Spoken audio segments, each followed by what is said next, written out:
Holy, holy, Lord God Almighty. Early in the morning, our song shall rise to thee. Holy, holy, holy, Lord God Almighty. God and three persons, blessed Trinity. Can I sing that one more time while I'm on stage? Holy, holy, holy, Lord God Almighty. Early in the morning, our song shall rise to thee.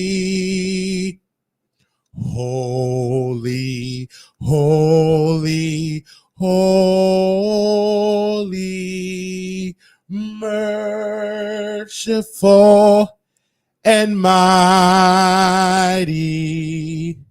God and three persons,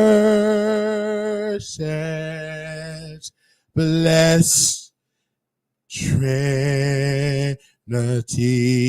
Now, we are here with another episode of the Wiley Show. I heard y'all was looking for me. Here I go. Now, on this particular broadcast, we're going to be talking about unpaid week employees. Unpaid week employees. Now, we live on YouTube station here, so y'all head over to YouTube. But we're going to be talking about unpaid week employees. Now, while I'm on this stage in front of these 10 people, and y'all ain't got to pay for no ticket, but if you want to donate to this comedy show, I will put my information on the screen. But let's talk about unpaid week employees.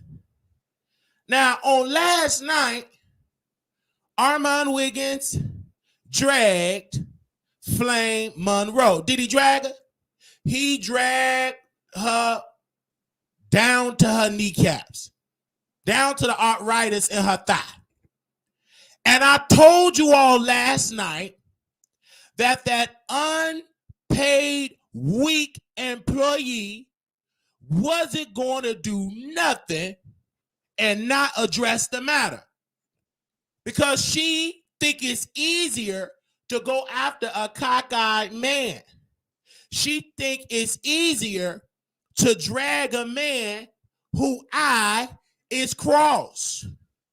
So it's much easier to go after Wiley, but you really got to bring it when you go after Armon Wiggins. So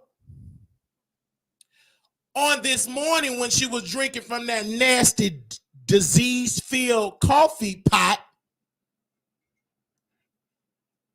she decided not to address Armon Wiggins, but address him. Do you know you got to be a liar when you tell the truth, then lie again? You was an old school 1973 liar. Let me drink some of this tea. This person on the screen said, I'm not going to be addressing my unpaid employees, but then she decided and went to start addressing. Before she addressed Armon Wiggins, production, can you please bring Armon Wiggins to the screen here? bring him to the screen. Bling Flame Monroe to the screen as well. Now, he addressed her last night, dragged her, said she's unfunny, that she pandered to the straight community. That was a serious allegation. Now, this heifer got mad at me and put out a lie and said I was talking about her children. Her children is grown. I ain't said nothing about her children that day. She put out a lie. And since she gonna put out a lie, I'm gonna make her children a part of my stand-up comedy. And I'm gonna buy her son some diapers because he used to piss on himself in the Jeffrey pub. I didn't lie about that. I saw her in the Jeffrey pub. Now, she was addressing me and said the only reason why I dressed that baby. Now, last night I was a cockeyed baby. Do you know why she don't want to call me cockeyed no more? Because we reached out to Warner Brothers. Warner Brothers sent her a message. They want to do some work with her. And I sent Warner Brothers the filthy lies that she said about me. She talked about my eye. She talked about my disability. She dragged my disability. I served this country. I was in the United States Army, and she was dragging me, and I sent it to Warner Brothers. How can you want to have this woman, and she called me the S word? She called me a F-A-G. Warner Brothers. Do you really want this person representing your studio and she calling me a F-A-G and a S-I-S-S-Y? Talk back to me in this chat. You disrespected me. That was clear cutter homophobia. She did this on the screen, and I sent it to Warner Brothers. No, don't try to delete it now. You was talking all that mess, called me a F-A-G, an S-I-S-S-Y, then stand on business then. I guarantee you won't be on Warner Brothers. I sent them on nasty email. How can you put this person on your set and she think I'm an F-A-G, an S-S-Y? Let's talk about it. You talked all that trash. You didn't think I was going to send an email. You didn't do your homework, baby. I sent them multiple emails. Hello? And then you're going to try to take it down. No, you had no business saying that. Talk about my eye. Why you got to talk about what I do in the bedroom? Why you got to bring up my bedroom activity? Because you ain't got no sense. You ain't going to make it in Hollywood calling me S-I-S-S-Y, F-A-G. You ain't gonna make it. You're already a senior citizen. You ain't gonna make it. Don't you come knocking for me. You ain't gonna win this war. I'm younger, stronger, and I run faster. You ain't gonna see me coming. You sat there and lied and trashed me on your YouTube channel. You just thought I wasn't gonna catch it. Baby, I took a screenshot, baby. This is 2024. Whatever you say will be screen recorded. And it will be sent to your employer. Now, we're going to get to it. We're going to get to what she said about Armon Wiggins, but I got to talk about me first because this is the Wiley Show. I got to talk about me first. Yes, Nate, I run faster. I run faster than Flame Monroe. All them hormone pills and cigarettes she smoked, I run real fast. Now, she supposed to be performing at this venue. Y'all see this venue, a couple of folks in this crowd. This the venue that she supposed to be performing at in New York, and Tasha K supposed to be opening up on stage. And she, according to my source on WileyTheTroll.com, moderators, you need to be posting my website. She begged Tasha K to open up for her to sell out this little bitty venue because she couldn't sell it out. If you so grand, if you such the boss, if you don't just depend on YouTube checks, why the hell you couldn't sell out this venue? Why you couldn't sell it out? Why you couldn't set out that 20-seat venue? Why do you need to bank on Tasha K and the wino support to sell this out? I thought you was grand. That show in February, they haven't sold out yet. You got my name in your mouth. I thought you was the boss. I thought you was an old queen. I thought you was a rich bee. I thought you was so iconic. I thought everybody know who Flame Monroe is. Where's the Flame Nets? Why haven't the Flame Nets up there sell out this show? Let's talk about it. You still promoting a show because ain't nobody buying them tickets. Then in the reading of the show, you got to spend a minimum of $25 and buy drinks. Ain't nobody want to see that. Because who want to see an old senior citizen tell jokes and can't even laugh on cue? Who want to see that? Not me. I see it on YouTube. You think I'm about to go to New York and fight through the rats and fight through the roaches and fight through the garbage and fight through the migrants and fight through them on buses. They all pissing, having all type of making love in tents, don't got no rights. And you think I'm going to just go there to go see you on stage? No, I stay at home. I let one of my producers go secretly in there and see what your comedy said about. You should be on this show promoting your comedy show because it ain't selling. It ain't sold out. Yes, you want Tasha K to open up for because you want her to bring her people.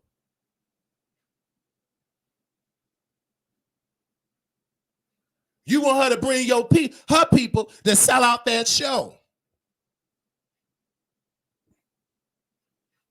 And then you said the only reason why I addressed Wiley, because you talked about my trial. You said nothing about your children that night. I said you a generational curse. It must have hit someone I said it, and I stand on it. I didn't do what you said. You called me FAG, cockeyed FAG, cockeyed SSSY. That's what you said. You can't take that back. Eat it. Drink it like you drinking that nasty disease coffee. Drink it.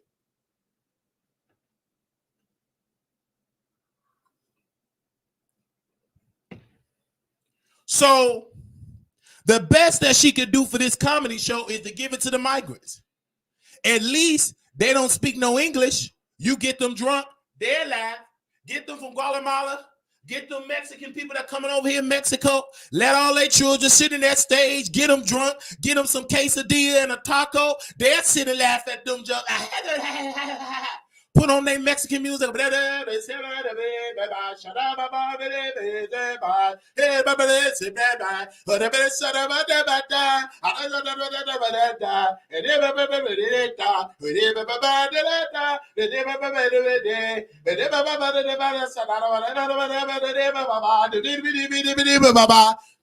gonna put on some Mexican music, get the dancing.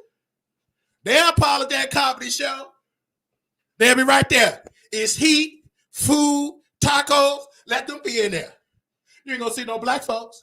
It's too cold to have a comedy show, baby. We up there at work. We ain't done that.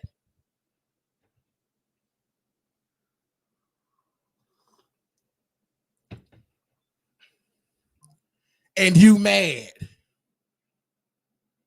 because I have a beautiful YouTube channel. And you keep saying, I don't make money on YouTube. But yet you promote your coffee cups. Yet you promote your Cash App. Yet you up there going, putting your commercials in YouTube. Stop acting like you greater than YouTube and you own YouTube, you lying heifer. You low budget, Section A food stamp having Chicago thug. You nothing but a thug. Tell them how you used to run the streets and rob Kirsch's chains in Chicago. Tell the people how you used to drive and be a bank robber and you was the driver. Tell them how you used to go to the teller pretending to be a senior citizen, talking about deposit your social security check, and you be casing the scene. And next thing I know, your crew is robbing banks and Kirsch's chains. Tell the people how you and your crew used to rob the elderly for their check on the first. Tell these people the truth. Reason why you ran from Chicago, because your criminal behavior was catching up to you. Tell them why you moved to California, because you can't go back to Chicago, because half of these people, grandchildren are looking for you because you robbed Big Mama for their social security check. I used to see you at the corner store on 63rd and National next to the McDonald's selling a food stamp card. Because then nobody buy what you were selling between your legs. So you would have to get all that food stamps. Having babies just to get a link card. You know what a link card is? That's what they call the food stamps in Chicago. This Flame Monroe selling her link card. And you want to get, you got $100 cash and you can get $300 worth of stamps. And she used to sell food stamps. Sit there and sell stamps on 63rd National next to that McDonald's because I was coming off the green line and I told my friend, I said, who is this person with this wig on? But I bought a couple of stamps. I ain't gonna lie. I was right there. And that's when I first met Flame Monroe. I bought me some stamps.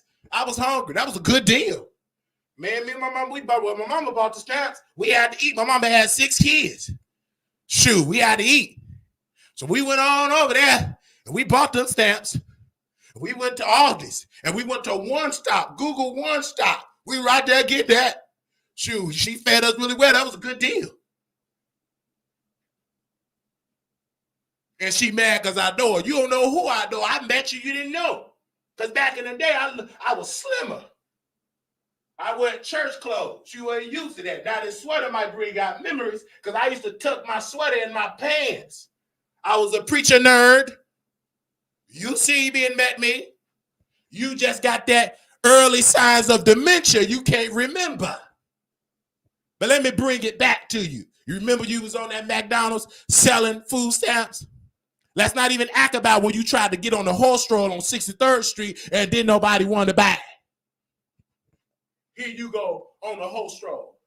All right, hey, what y'all doing? Y'all want to have a good old night with the flame? Can I flame you up, baby? Can I go on and flame you up? Can I give you a little sloppy toppy for $45? And they would get in there, they would drive off. They wouldn't stun you. They would rather deal with Sydney Star. Sydney Star was taking all your clients. Let's talk about it. Baby Ruffin stuff was taking all your clients. You couldn't get no clients. Didn't nobody want you, all them wrinkles, hard looking face. They got in that car. They went on over there to Sydney Star. This before Sydney Star started lying on celebrity. She would be on 63rd selling herself. Talk back to me. The same Sydney Star that you said trying to plead with Zeus Network was on 63rd Street selling her sausages because it wasn't no cootie cat. Baby, that was meat. She wasn't selling but with meat. Because most of them white dudes that came from up north and Schaumburg, Illinois, they came to 63rd Street to deal with those type of women. They didn't want no woman that try to get that surgery. They want you to have that sausage. Because them white folks used to come to the 63rd Street. All they want was a wig and a big old thick sausage. Say man.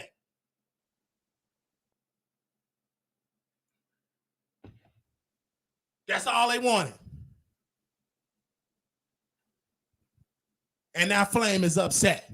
You should have never called for me, honey. I'm going to finish it. You worried about getting on the stage performing in front of these 3 people. Look at that lady. Bored. Look at the other lady. Hungry. Look at this lady right now thinking about how she going to pay her light bill.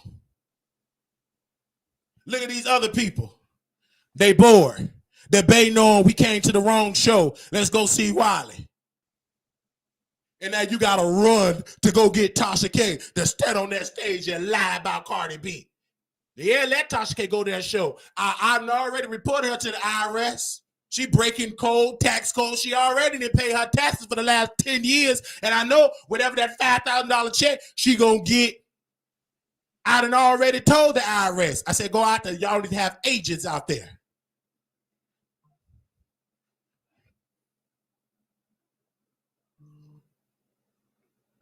Can't get mad at me because I'm talking, entertaining.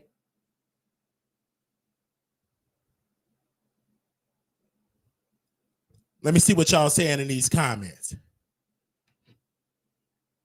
Station head, y'all head over to YouTube. I need your viewership. Y'all need to be hitting the like button. Now, I can't continue this show until we get some more likes. Now, I understand that y'all try to act like you don't like the Wiley Show, that you hate me, but you over here watching. I don't care if you have to call me everything but a child of God. Make sure you get them greasy fingers and you hit that like button. If you say you like the Wiley Show, hit that like button. If you think my eyes is cockeyed, you better hit that like button. Over here is real. At least I tell you that I'm real. Better go and hit it.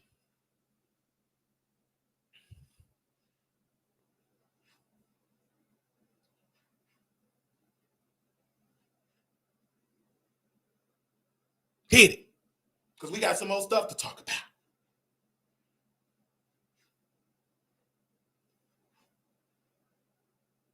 The stand-up shows are better. Please hit the like button. We need 33,000 producers on duty. This is a lot for me to process. A man selling sausages.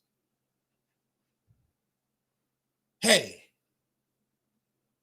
Dallas put a fire under Wiley bread basket. You better know it.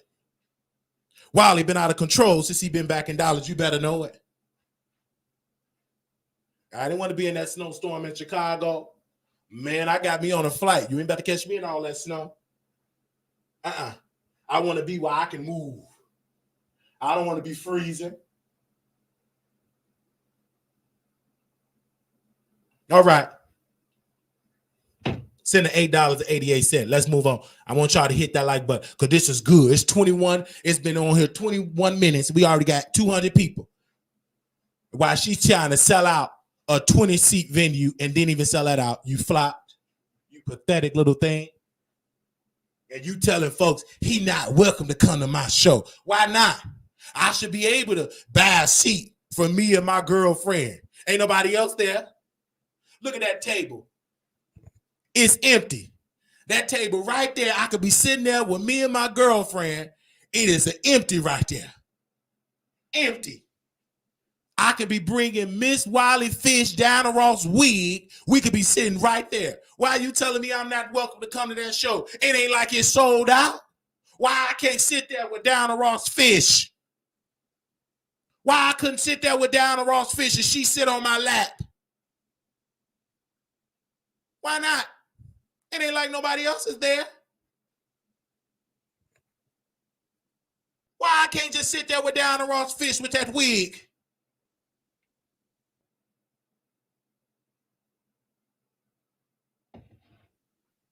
Why not? This the venue that Flame Monroe supposed to be performing at.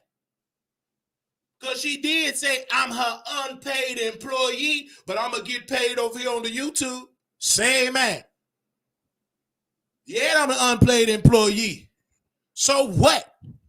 But I know somebody going to donate $8.88. How much them tickets for that show? Give me a second, because I'm giving y'all a comedy show right now. And you ain't even got to drive in your Uber or get in your Lyft or take your baby daddy car that he had from the repo man. You getting this for free. Free entertainment. You ain't got to even see, have to get out of your car. You can literally watch me from your house. Let me see how much that show is. And whatever you was going to get her, give it to me.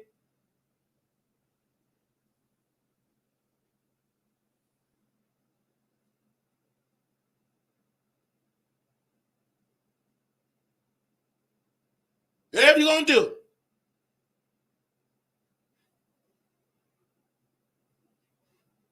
Give me a second. I want to make sure I get the price. Because y'all can go ahead and donate to me right now. In the comfort of your home.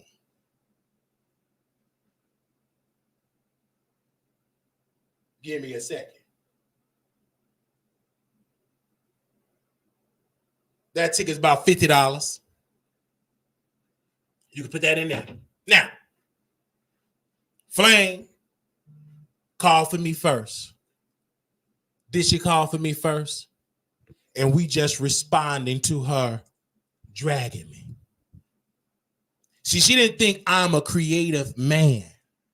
She thought I was a cockeyed, slow man that sit down, but I also can stand up. Because if you don't stand for something, you will fall for this person with a wig on with wrinkles. I'm taking a stand, and I'm calling you out. Stop playing with me. You unfunny in real life. Usually old folks is very funny. The funny did not hit you at all in old life. You still ain't funny. Only thing you do is whine, and vent, how it was back in 1971. Baby, we're in 2024. Get to this new century. Get to this new decade. Get to this new era. This is the new era. You talk about just YouTube, and you on YouTube on Fox Soul have several seats. You acting like you sitting with Tamron Hall, baby. You on YouTube at your house with your green screen. You ain't at the Harpo studio. You're not out there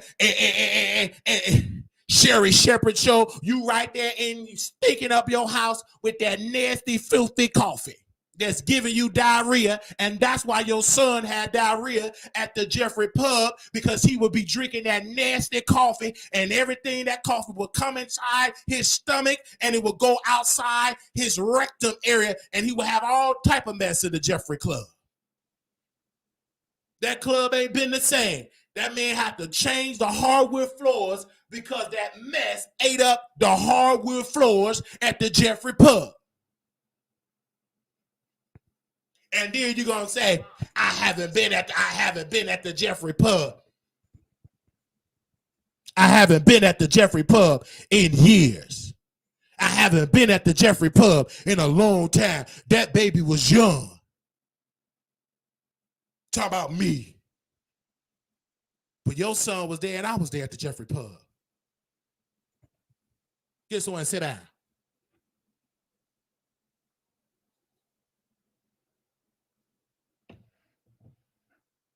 I'm standing on business. You should have never called for me. You should have talked to Tasha K. That's why she left me alone. Because I've been exposed her that her employees is leaving her because she going bankrupt. And next thing I know, her employee, the one with the long chest meat, left her. The one with the long chest meat left her. And she been crying ever since because she going in debt. Here you gonna bring on stage somebody that hear voices and suffering from depression. Here you bringing somebody on stage, you talking about you a good father. I give you credit because you took your children from Chicago to the low income area of California. But this woman you see on screen shipped her son to Africa. You bringing a woman up talking about she a good mother. Now this woman that shipped her son to the filth of Mali, to the filth of the Congo, this woman on the screen shipped her son to Africa, put him on a Spirit airline flight, didn't even pack him a lunch. He had to fend for himself, had to wait for his granddaddy with his 15 wives. Hey, welcome my grandbaby. He telling the village in Mali, welcome my grandson. He is from America.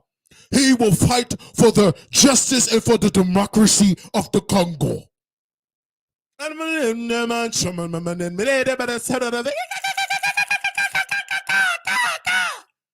He out there fighting, swinging from trees up there in the Congo, trying to overthrow the government over there in the Congo. She shipped her son to Africa. How could she stand on the stage to tell a joke and her whole lifestyle as a mother is a joke?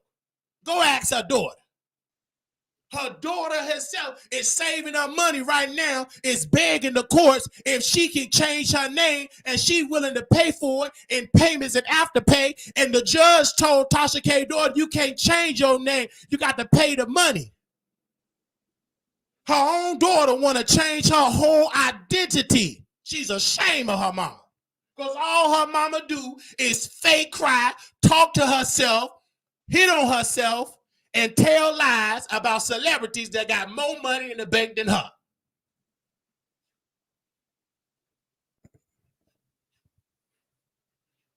So her daughter come up in there and she have to change her whole identity. She up there showing up to school with blonde wigs. She's showing up to school with purple wigs because she don't want people to know I'm Mrs. Kibi's daughter. Tontu. She going in that school. She ain't going to that school saying she Tontu. She going to that school saying I'm Teresa McDial. I'm not no Tontu. That's my slave name. I'm Teresa McDowell. She don't go in that school, says she too. Baby, she go in that school. Hello, yes, I'm Teresa McDowell. Better not call her no too. You get mace.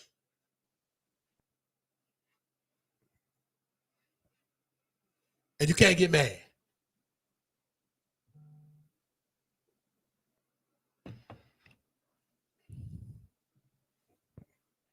And she supposed to be opening up. Tasha K, I thought you was a superstar. You gonna be opening up on this stage with this many people? That's you. All right, what's up? Do do do do do do do do do do do do do do do do do. Do do do do do do. She got African dancers on the stage. Do do do do do do. But mama, show mama. All right, hey y'all. I'm in New York City. You know I ain't got it. You know they looking for me, but I ain't got it. I'm broke. All right, I need y'all to hit the wagon.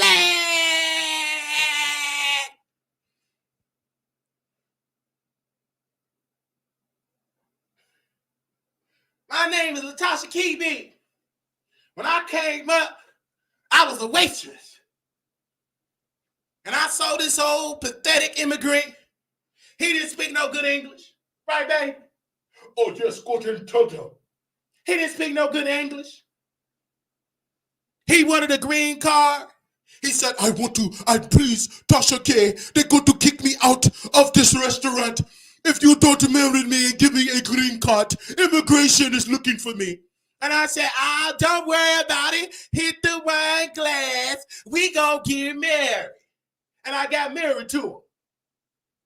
And see, I ain't know, because y'all like real thugs out there in Florida. I dated thugs. You know, my father, he violated me. And the only thing I was very active since I was 6 years old, and I liked me some thugs. But my sister that's dating Future, she told me don't date the thugs no more. Give that man a chance. He know how to do cameras. You know you want to be a superstar. You want to do radio. So give him some of that yoni and marry him. He'll be your worker forever. So I went out there. I couldn't even have no good weave. I had nappy hair. We went out to the courthouse out there in Georgia, and we got married. And we had found an African judge. It was only one in Fulton County. Do you take this woman to be your very first wife? Do you agree to obey, to listen to him, to worship him, and cook him jello rice and fufu? Do you believe to be there? Would you be a dedicated warrior for Mr. Kibi? I do. That was a whole lie. And see, women, this Tasha, I don't believe in this new women stuff, this new wife stuff. I believe that you walk over your husband. Baby, I'm from America. I remember one time my husband told me, Tasha K, go in there and cook me some chicken right now. And I told him, Negro, please, this is America. Go take a shower. Go put on some deodorant. You go cook your own jello rice. I'm a black woman. I'm free. I ain't nobody's slave.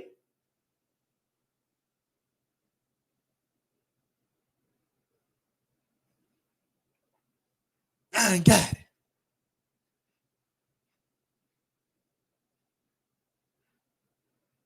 I ain't scared of you people in New York City. My name is Tasha K. All I do is allow celebrity. They eat it up. And all I do is pretend like I'm drinking wine and I'm really drinking water.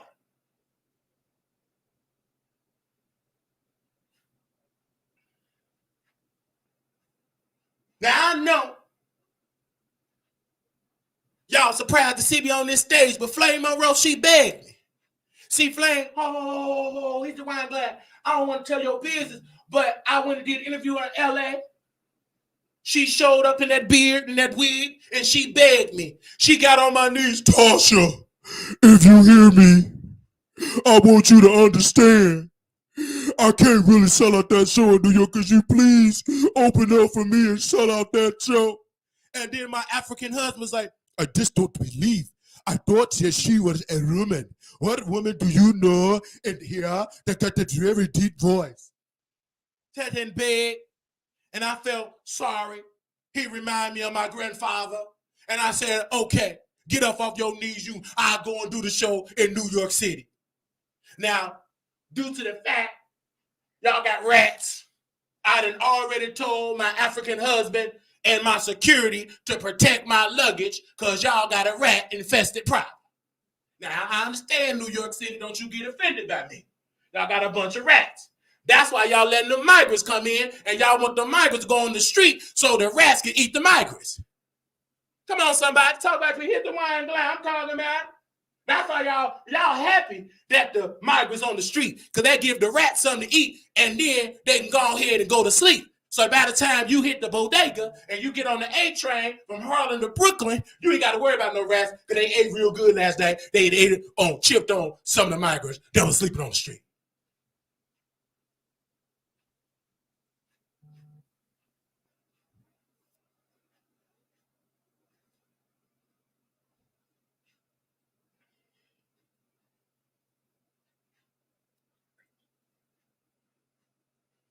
And y'all talking about y'all education system.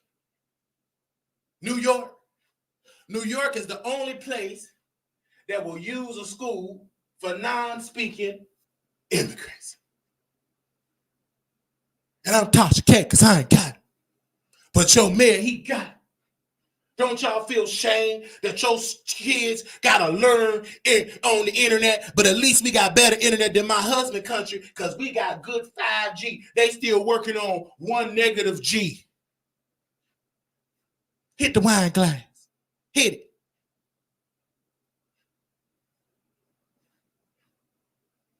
But I'm excited. My name is Tasha K.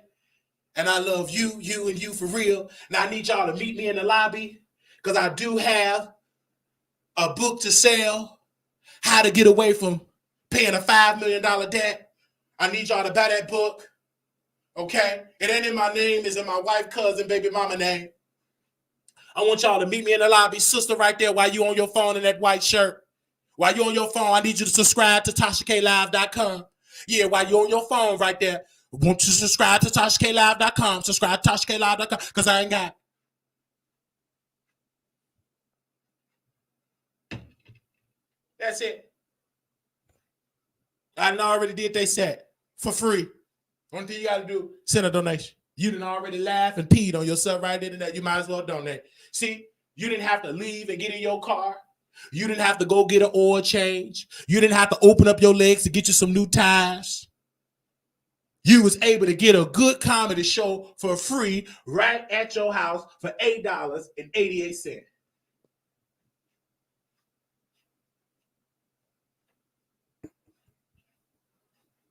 $8.88.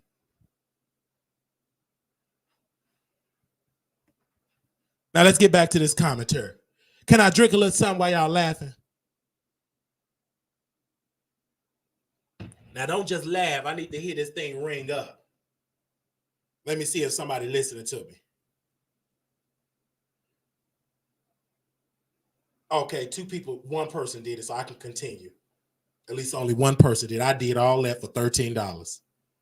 It's just the thought that count. You know, black folks, they will have you working for only $13. Black folks are used to that. You got to work hard to get through a black person bank account. Now, if I was a cockeyed white man, I would have had about 6 million over there. If I was a cockeyed white man, a redneck from Alabama, big with chest meat, red, sweaty, with jogging pants in the winter, I would have gotten about 5,000 right then and there. But because I'm black and because you got to work hard, see, with black folks, you really got to entertain black people.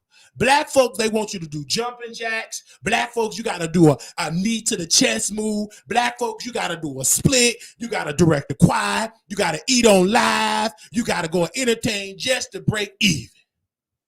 But white folks, hello, hi. My name is Billy from Alabama, and I love being white. They just donate. White folks don't have to work hard. Black folks, we got to work. Baby, you got to sweat. Just get about $13. Baby, you work for that money. Whatever money I get on this stage in front of black folks, I didn't work for it. White folks ain't got to work that hard. They can just set up, tell about 2 knock-knock jokes. Then already became and got a Netflix, HBO, Showtime special right then and there. Black folks got to work hard. Baby, we got to entertain you in the comedy club and entertain you in the parking lot. Just to get $5. Black folks. Baby, if you can make it in Black America, you can make it anywhere in the world. If you can get black folks to donate and fund you, you done cracked the code. Any other group, you don't have to work that hard to crack. Not even white folks, and they brought us in chains. They brought us here in 1619. But they knew the entertainment value of us. We just don't know it. Baby, Mr. Johnson from the Johnson Plantation, entertain me, boy. I love to be on this plantation. I love to clean after my master. I love to cook for his children. I love to be a slave. I love to pick master cotton. I love to make him wealthy. If my master want me to jump, I will tell my master, how hard do you want me to go? I love my master. I love my master. I love my master. I love him dearly, even though he is worthy. My master don't tell me to read a book. I won't read a book for my master. My master is so wonderful. Even though he give me crumbs to eat on the table, I still love my master. And they sit there and you tap dance and you move. Don't tell me to please stop. And you sit right there. And why you telling me to please stop and I'm talking about history? You can't get mad because I'm talking about history. You still got some house Negroes singing for their master. You still got them on them plantations singing for their masters. So you can't get mad at me because I'm doing it. They still out there singing and rapping for their master for free. You can't get mad at me because I'm doing it. Shut up. Go get in your car. You can leave the comedy show. Security, send them people out. If you can't understand what I'm doing, then you can have several seats. You can leave. Oh, you done already left. 2 of y'all already left at this table. It's fine.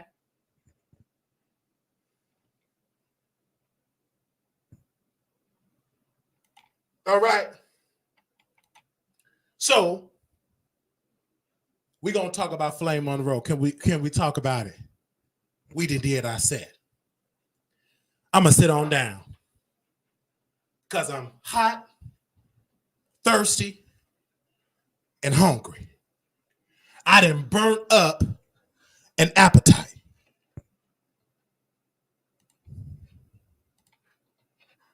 Now, she decided to go after Armon Wiggins.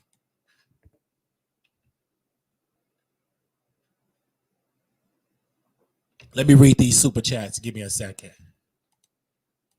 Thank you for the $9.99, Keish. Thank you, Natalie K, for the $20. Thank you, Yvette, for the $20. Natalie K, thank you for the $10. Y'all donating over here. So let's talk about Flame Monroe. Everybody in the chat was going to say, you know, the inner chat said, are you going to talk about Armon Wiggins? And she said, y'all over here, ha, ha, ha. I'm not going to address unpaid employees. She said that in the first minute. 20 seconds later, she decided to address Armon Wiggins. She decided to address him and said, I got 2 words for you. Jason Lee. That woman said Jason Lee name. And the only thing I could hear what Jason Lee said, my name is Jason Lee, and I approve that message. That woman said Jason Lee name. So she is saying that Armon Wiggins is an unpaid employee.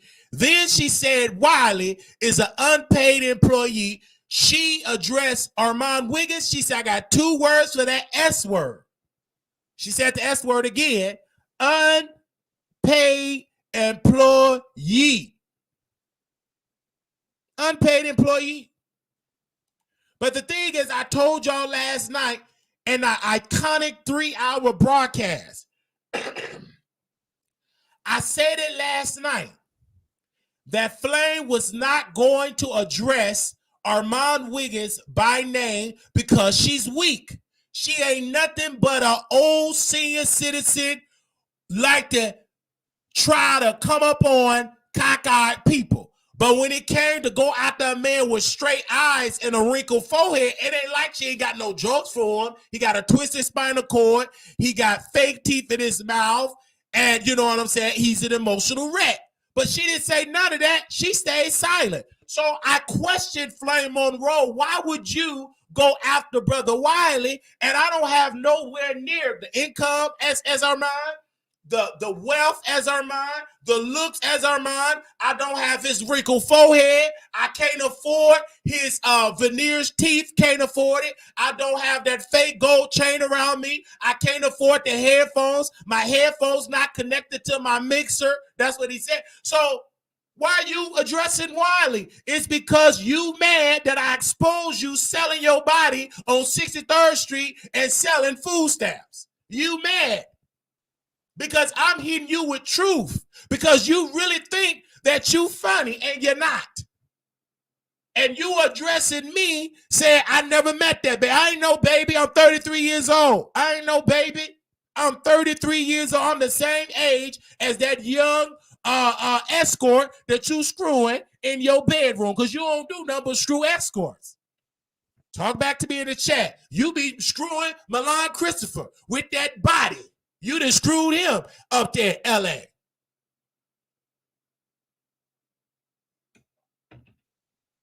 You the one in Chicago on the west side told everybody that Danny Boy, the person on Death Row Records, was screwing men.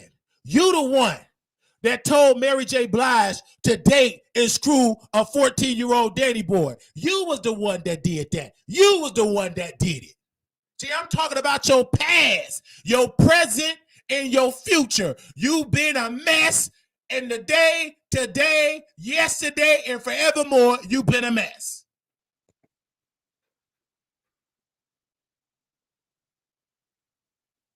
So you can't get mad. He the one that outed Danny Boy.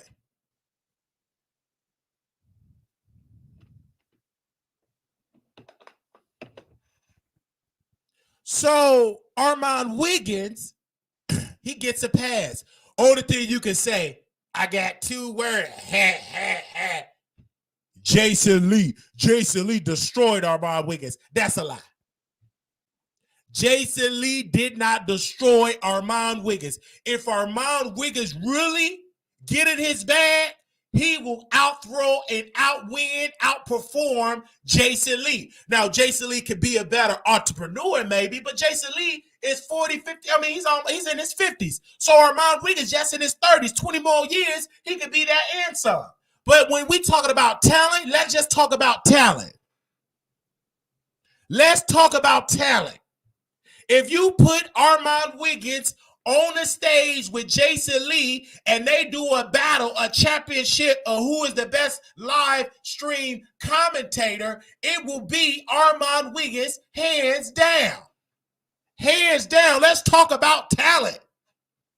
Hands down. You put Jason on the stage with Armon Wiggins on the stage, Armon Wiggins will win. Flame Monroe, that joke didn't hit you, lying wig devil, because when he did gagging with Jason Lee, Armon Wiggins had more viewership than Jason Lee, and it was his show. Baby, Armon Wiggins' ratings was higher than Jason Lee, and he was the host. That's why Jason Lee was mad, because when he was trying to shop this show to other networks, they wanted a duo show with Armon Wiggins. They really want Armon Wiggins only, but to cater to Jason Lee's ego, they said we would like to have a deep duo, Armon and Jason. And Jason didn't want it. He went on this platform and got in Armon Wiggins' head. So how dare you say Jason Lee destroyed Armon Wiggins' platform? No, he did. When Armon Wiggins get in his bag and stay focused and keep his eye on the prize, he'll win. Obviously, Armon Wiggins is better than Jason because you still mad that when Armon Wiggins dragged you and said you an unfunny comedian. How dare you try to bring up Jason Lee when Jason Lee was insecure and was getting under Armon's skin because he saw the gift and the talent. One thing about your haters, they can see your talent before you can recognize it. Ask me, I know. This is why Flame Monroe is mad. She don't want me to do stand-up comedy because she know once they see me, they ain't gonna want to see that woman with no wig on. She ain't gonna get no booking. Stop acting like you Flame Monroe performing in the theater with 6,000 people. The last time you seen that is when you was kissing Tiffany Haddish butt, and that was the last time you seen it. But when you do your own show without the drunk Tiffany Haddish, this is where you perform at. When you ain't got that drunk to use, this is your reality. At least Tiffany Haddish still with her drunk behind drinking up those people bars. She can still perform in the theater, and this is where you perform at. Empty chairs and people on their phones standing up talking about, let me go get that Popeye's chicken sandwich, spicy, with 3 butter biscuits. And then Flame Monroe was talking about Claudia. She's not a colorist. Baby, you didn't do your homework. People ain't just calling Claudia a colorist for nothing. Claudia got and did a red carpet talking about dark-skinned people. That woman is biracial. Claudia is the same one that was dragging Milagro Grams and called Milagro Grams a black little girl. Shut up, black little girl. I ain't got to listen to you. She the one that said that. She the one that called Milagro Grams a black little girl. She wanted to say the N-word, but the best thing she could say to Milagro, shut up, black little girl, and that's when Milagro came out with a saying before I took it and remixed it. That's why she came up, little black boy, you beautiful. Little black girl, you enough. Because Claudia tried to come for her skin color. Claudia ain't innocent. Don't let this smile fool you. Don't let that makeup fool you. Claudia was nothing but a troll on a blog on these YouTube streets. And she opened up her legs and her mouth to get on Fox Soul. Talk back to me in this chat.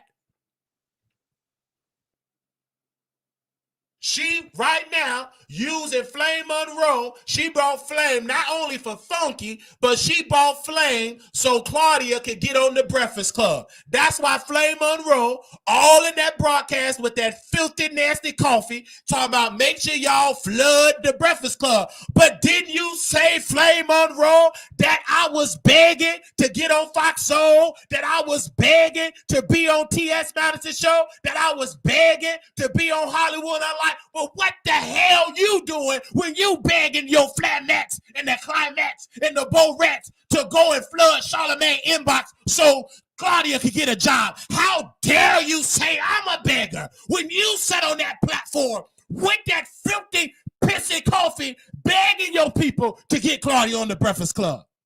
How dare you? One beggar can't call out another one. Just because you begging with a wig, you still begging. Eat it.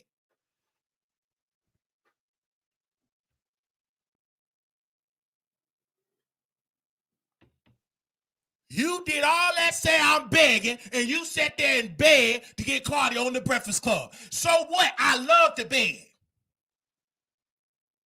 James Brown was begged. He was begging. James Brown begged people. TLC was begging for their money. Don't you get too proud. I will beg in a second.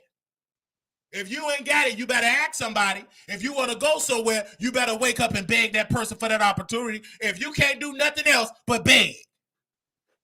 It's no different than when they say ain't too proud to beg. It's no different when people be calling on Jesus. What are you doing? Begging him for assistance. Ain't nothing wrong with that. I will beg in a second. Jesus, I need your help. Please, Lord, I need your help. I'm tired of suffering financially. Jesus, if you hear me. Jesus, if you're real, please help my pockets. I beg. People have been begging forever. Why do you think people is protesting for a ceasefire? They begging the mayor and the president for a ceasefire. Sit down with your foolish self. Yes, I beg. I ain't too proud to beg. Sit down. Shut up. I'm from Chicago. I'll beg in a second.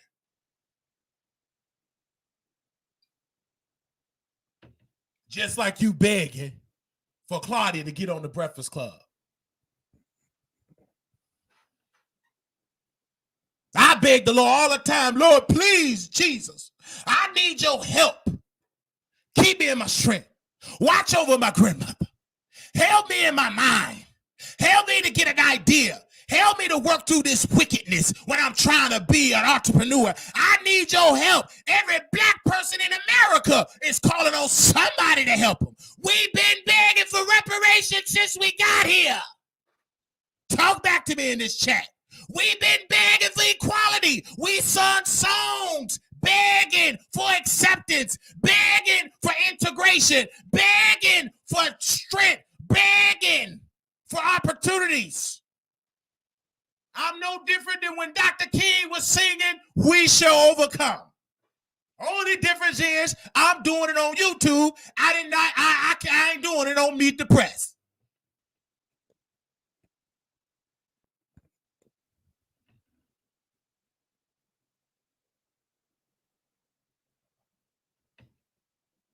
You have not because you ask not. Asking is begging.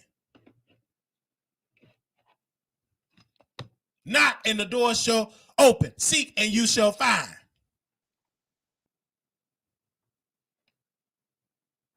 But yet you begging for Claudia Jordan to get on the Breakfast Club.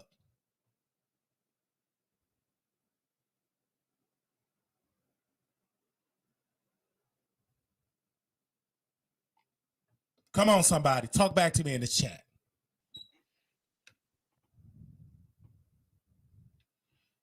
You can't get mad at Brother Wiley because I'm here. Closed mouths don't get fed. When you see an opportunity, get it. Go after it.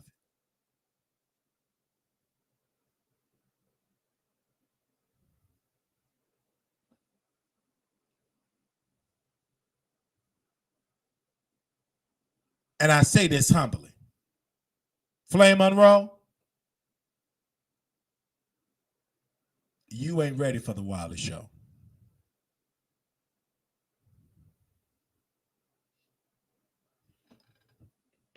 And I love talking about people. I love to talk. Because I got the gift to make people move and talk about me. Flame been talking about me all week. Flame been talking about me all week. I had a beautiful conversation about Rough and Stuff. And Rough and Stuff said, I'm glad that Flame Monroe is gone. Because she tried to take my job. Rough and Stuff is a top leading drag queen out here in Chicago. And Flame Monroe tried to get him to not host anymore. She wanted to host that man's job, tried to take his job. She told the club promoter at the Hydrant on Belmont that I'm better than Rough and Stuff. She said that. Went behind Rough and Stuff back And them white folks decided to be with Rough and Stuff. Because Rough and Stuff was giving them white folks something that they didn't want for Flame Monroe, and that was some chocolate bread basket. Talk back to me in this chat. She went behind Rough and Stuff back, and she did it sneakily.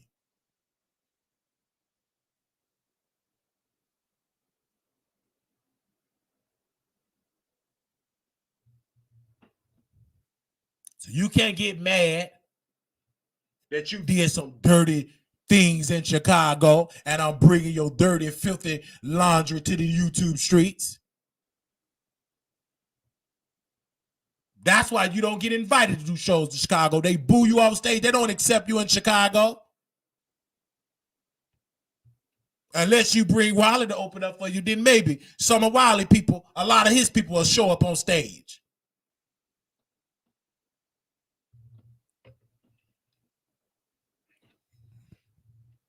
And you mad.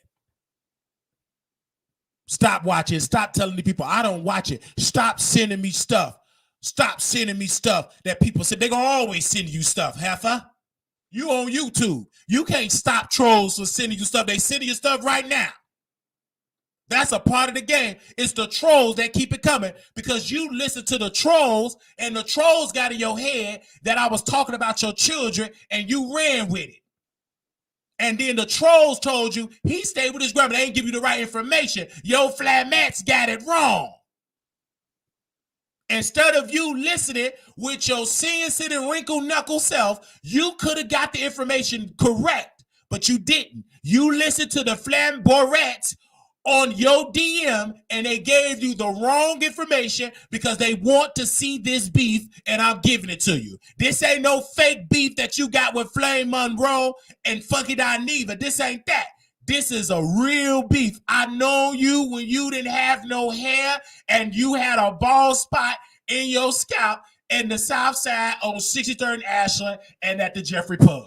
Funky Dineva didn't know you. He was out there doing booger sugar in middle school. I knew you in the filthy part of Chicago.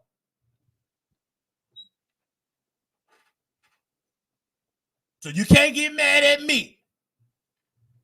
Yes, this a real beef. And I'm putting it in the pan and I'm frying you.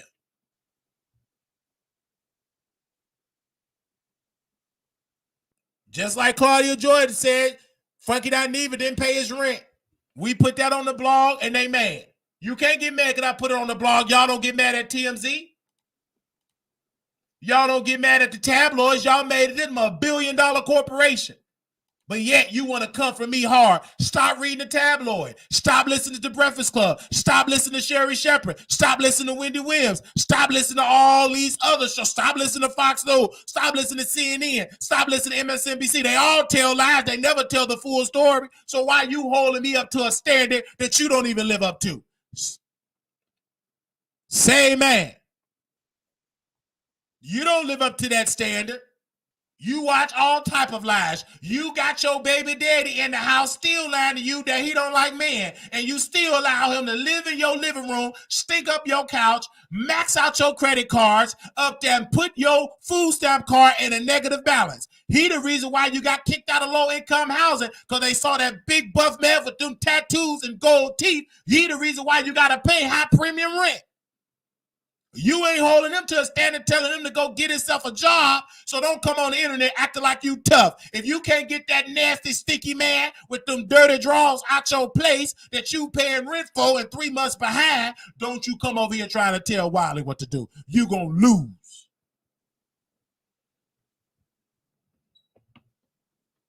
Claudia right there saying, I didn't say that. She did not unfollow me on Facebook. She did not unfollow me on Instagram. She did not make a post and tag my name in it. She did not make a post on Instagram. Baby, I got drag queens following me.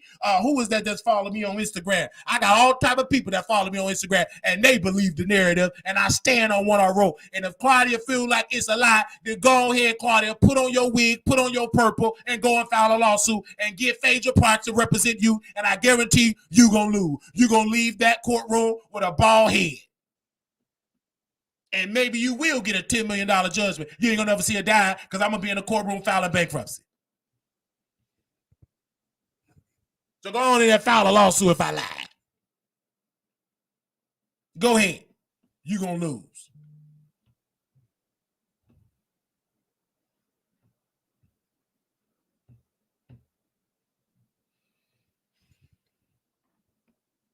Because I ain't got it.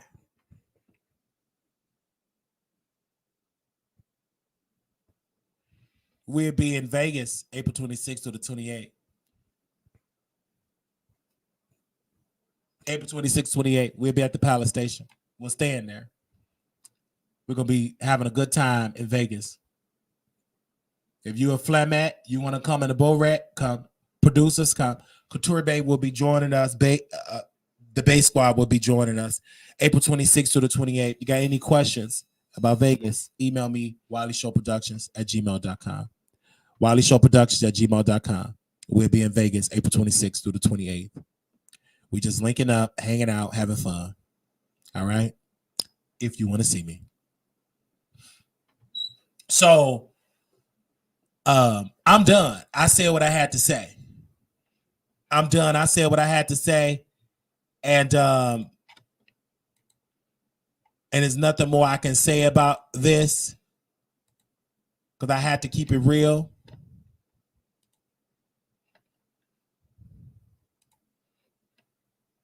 And if you want to call in, I'll let you call in and give your thoughts. But it's something else I want to talk about really quickly. I got to talk about it really quickly. This was on the Wiley Show, the Troll page. So I do want to. Okay, hold on. Wait a minute. Wait. I do want to talk about that, counsel. Okay, I do want to talk about that. So give me a second while I talk about it. All right, give me one quick second. I got to talk about this exclusive that we post on WileyTheTroll.com. So on our website here, we posted an exclusive here, and it's already trending on Lipstick Alley and around the world right now. We posted this today, and early this morning, my team posted it right after the broadcast, and this was early this morning. My team posted this, and I definitely want to show you all this. We posted this about Armon and Funky Dineva. So on the blog here, it says exclusive Claudia Jordan eyes Armon Wiggins as Funky Dineva replacement on TGIF. So we put the article out. The article is up, and already people saying he's a liar. He's a this. Why do you reach out to Armon? If I'm such a liar, ask Armon Wiggins. Did Claudia reach out to him? Ask him. Let him go out publicly on his YouTube channel and debunk what I'm saying. You know why he's not going to do that? Because she's in conversation with Armon Wiggins. Stop playing with me. She's in conversations with Armon Wiggins to have him replace Funky Dineva. We have an inside source from Fox Soul and an inside source from Claudia Camp, and we stand on that. And we already got multiple sources in Armon Wiggins camp. Stop playing with me. So we put the article out, and people already mad, saying you are such a liar. Don't believe none he say. That's why he ain't growing. Blah, blah, blah, blah, blah. He ain't growing. He been stuck at 20,000 followers forever. Everybody got something to say negative about Wiley. But ain't one person debunked and said I lied about this story. Where's that? Show me the screenshot of Claudia debunking this article. Show it to me. She didn't debunk this because you know it's the truth. Show me the post where Armon Wiggins debunked this and said he's not in conversation with Fox Soul. Tell him, show it. But when you see them guns on Fox Soul saying get in here, I hope that you have the courage. I hope that you have a woman of integrity and a man of integrity to apologize that Wiley was right all along.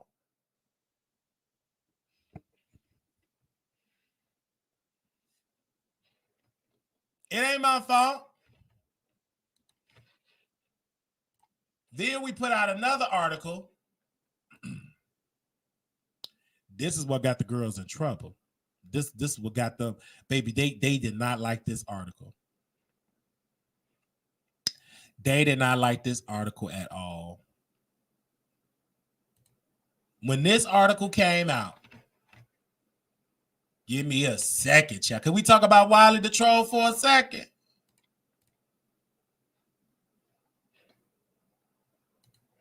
When this article came out,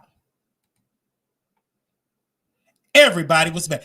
But this article picked up legs because a blogger over there, the celebrity gossip page, what was that page name?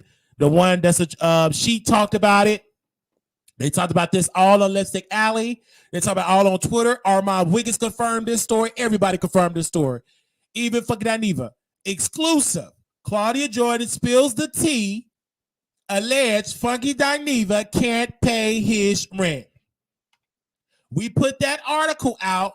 Armon ran to YouTube and repeated it, the article. He confirmed the article. So if I'm lying, is Armon Wiggins lying? Is Funky Dineva lying?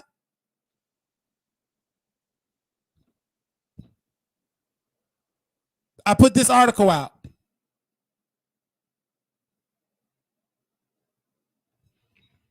I wait.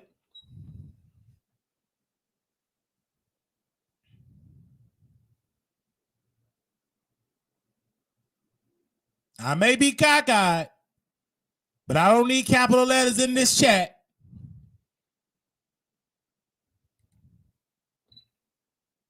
Can't get mad at me. We put that article out, and everybody, I said, go read the article. Can't get mad at me. I'm finding my niche, and you mad. I'm waking up the streets, and you mad. Be mad. Unpaid employee. Keep being mad. Unpaid employee. I'm still going to win because I'm a winner. And I love being black. Said, preach, Wiley. Nobody works harder than you, Wiley. Keep doing it. Thank you. I love being black. Can't get mad at me because I'm winning. Can't get mad at me because I'm successful. I'm funny.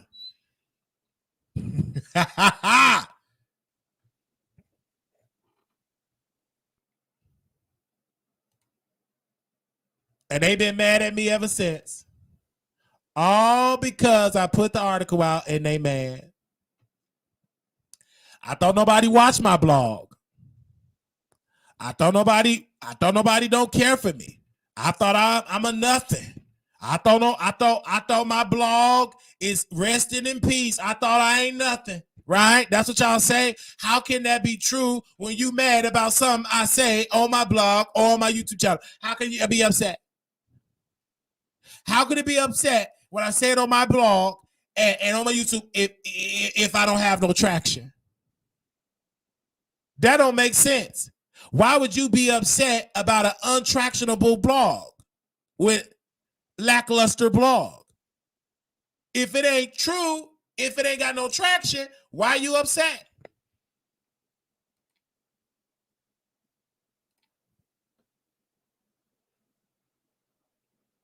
Why? Why are you upset? Oh, my alarm. Okay, I gotta eat my lunch. That's my lunch alarm clock, and it scared me. Why are you upset?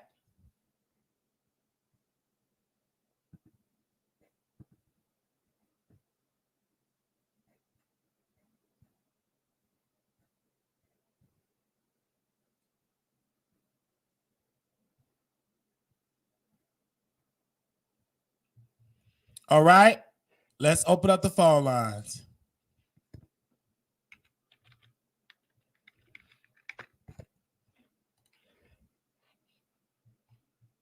I know you can't please everybody.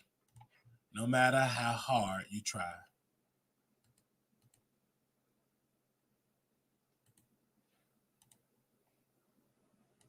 Let's put the number on the screen.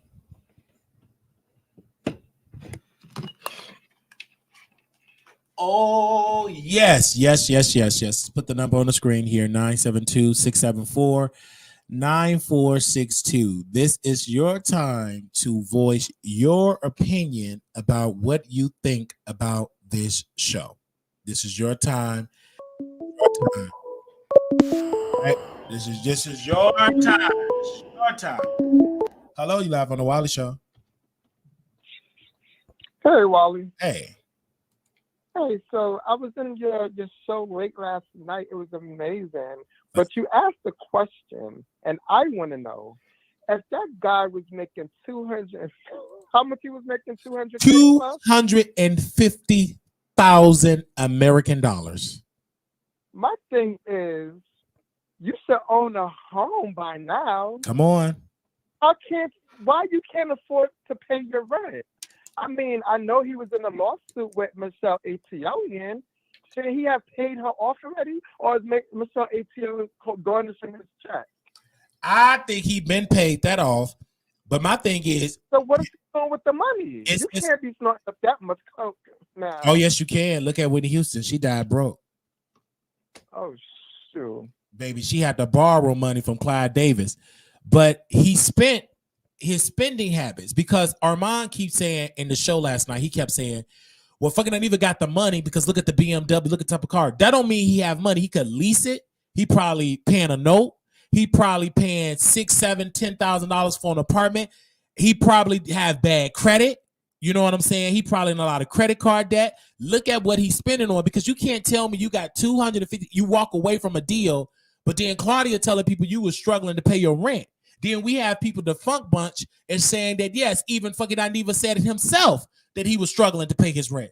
So why would you walk away from a guaranteed, right, a guaranteed income? That's crazy, man.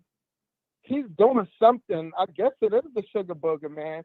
But that's like who crazy. Walk away from a guaranteed income that just complained, and Claudia confirmed it, that he was struggling to pay his rent.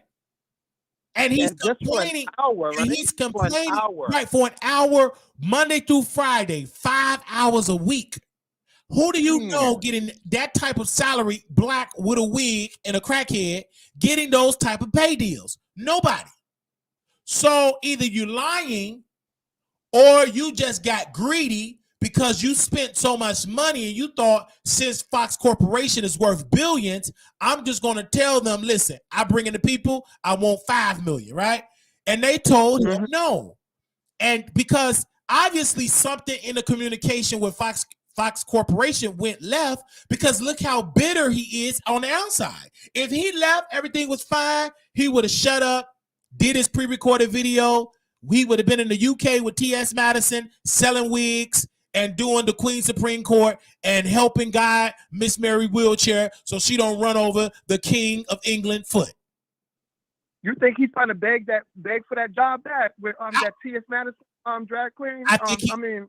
M queen? Yeah, he should beg it back. But my thing is this: he had an opportunity. He was stupid. You got to know how to leverage and maneuver that market. So now that Armon Wiggins' name has been brought up into the conversation, everybody's inquired about. My phone been ringing off the hook saying, how do you have this information? Wiley, can you please put it on the article that I am in consideration of the of the Fox Soul job? I had two big YouTubers. One YouTuber, make it make sense, got 100,000 some subscribers. I'm getting a phone call from him saying, can you put me in the article that I'm being considered for the position?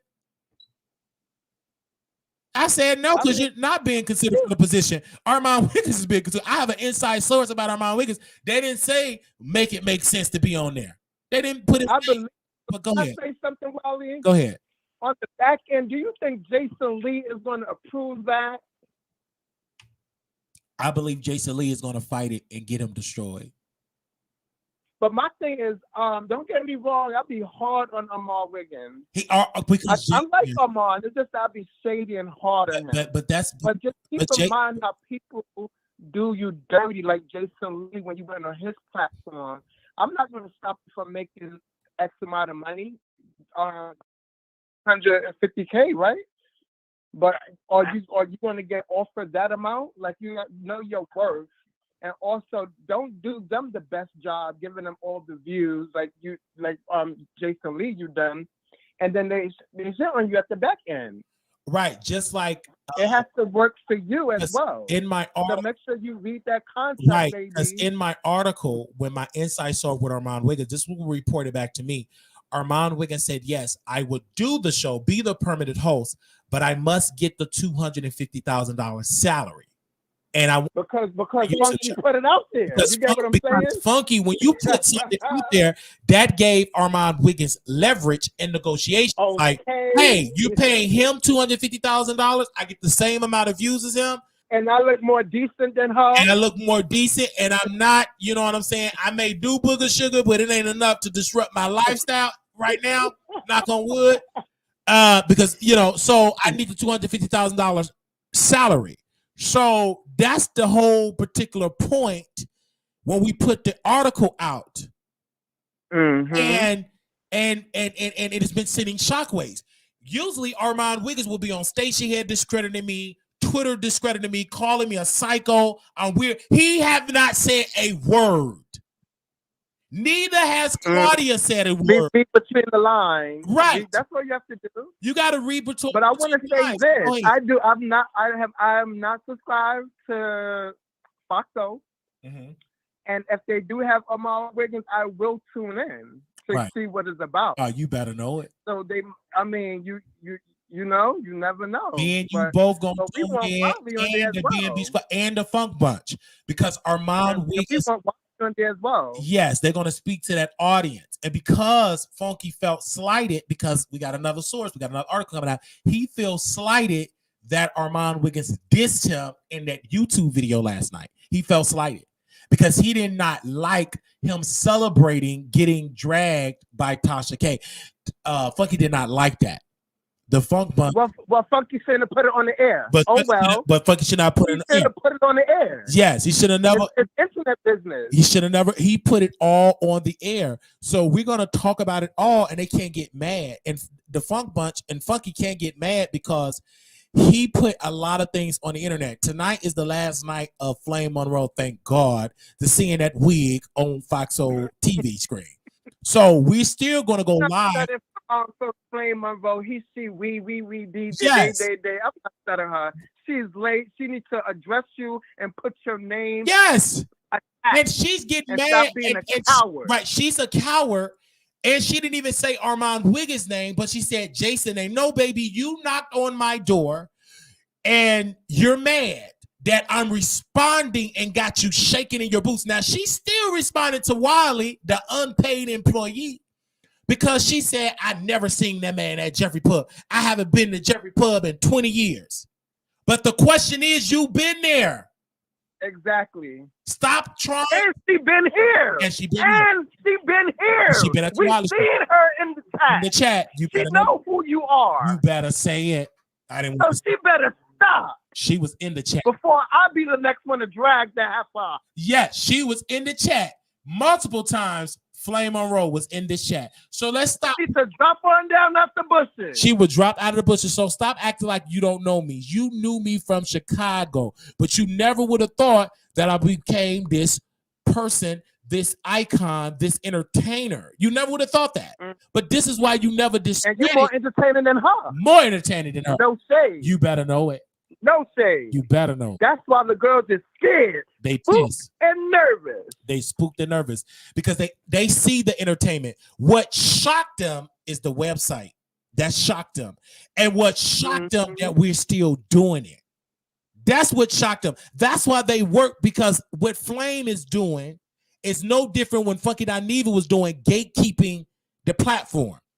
Funky gatekeep and said, you will never be on Foxo, and that ended. Flame is on there.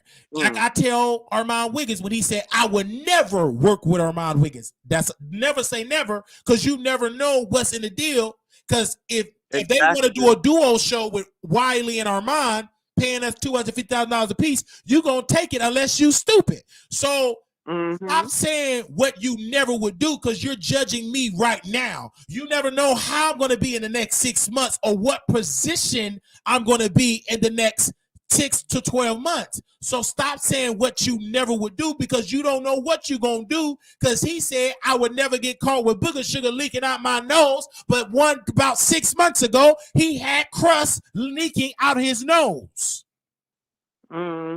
So stop saying he was with that Bobby guy, and that Bobby guy didn't even tell him to wipe his nose. Right, they didn't tell him to wipe his nose. He in there with Island Boy and Bobby Lights, and that's why he got in that bad accident, because he was high. He was high. He was under the influence. So he had to pay the driver. He had to go in his account and pay. He couldn't do it through the insurance company. He couldn't do it through that, because they would have to do a drug test. So he went on. Wally, I can't stand you because you don't miss a beat. I don't miss a beat. Don't you remember? I miss that. Do you remember when they got in that bad accident when he was in Florida? He never talked about it. Because he and Bobby Lights was doing booger sugar, getting high and drunk, and they hit a car. Period. He messed up. Wally don't miss a beat, baby. Baby, when I say you are my favorite celebrity, I study him. That's one person in the game. I study Armon Wiggins. And one thing I learned from Armon Wiggins is to don't burn up nobody book, because that's war. Yeah. I never burned nobody. Now, I threw some books in the air. But them books, I mean, it was iconic in the beginning, but was it worth it in the long run? It wasn't worth it in the long run. But it was entertaining in the beginning. I ain't gonna lie. It was entertaining in the beginning. Just like when you screw a woman, it's entertaining, it feel good. But once she have children that you don't want to deal with, it's long term, it's pure hell.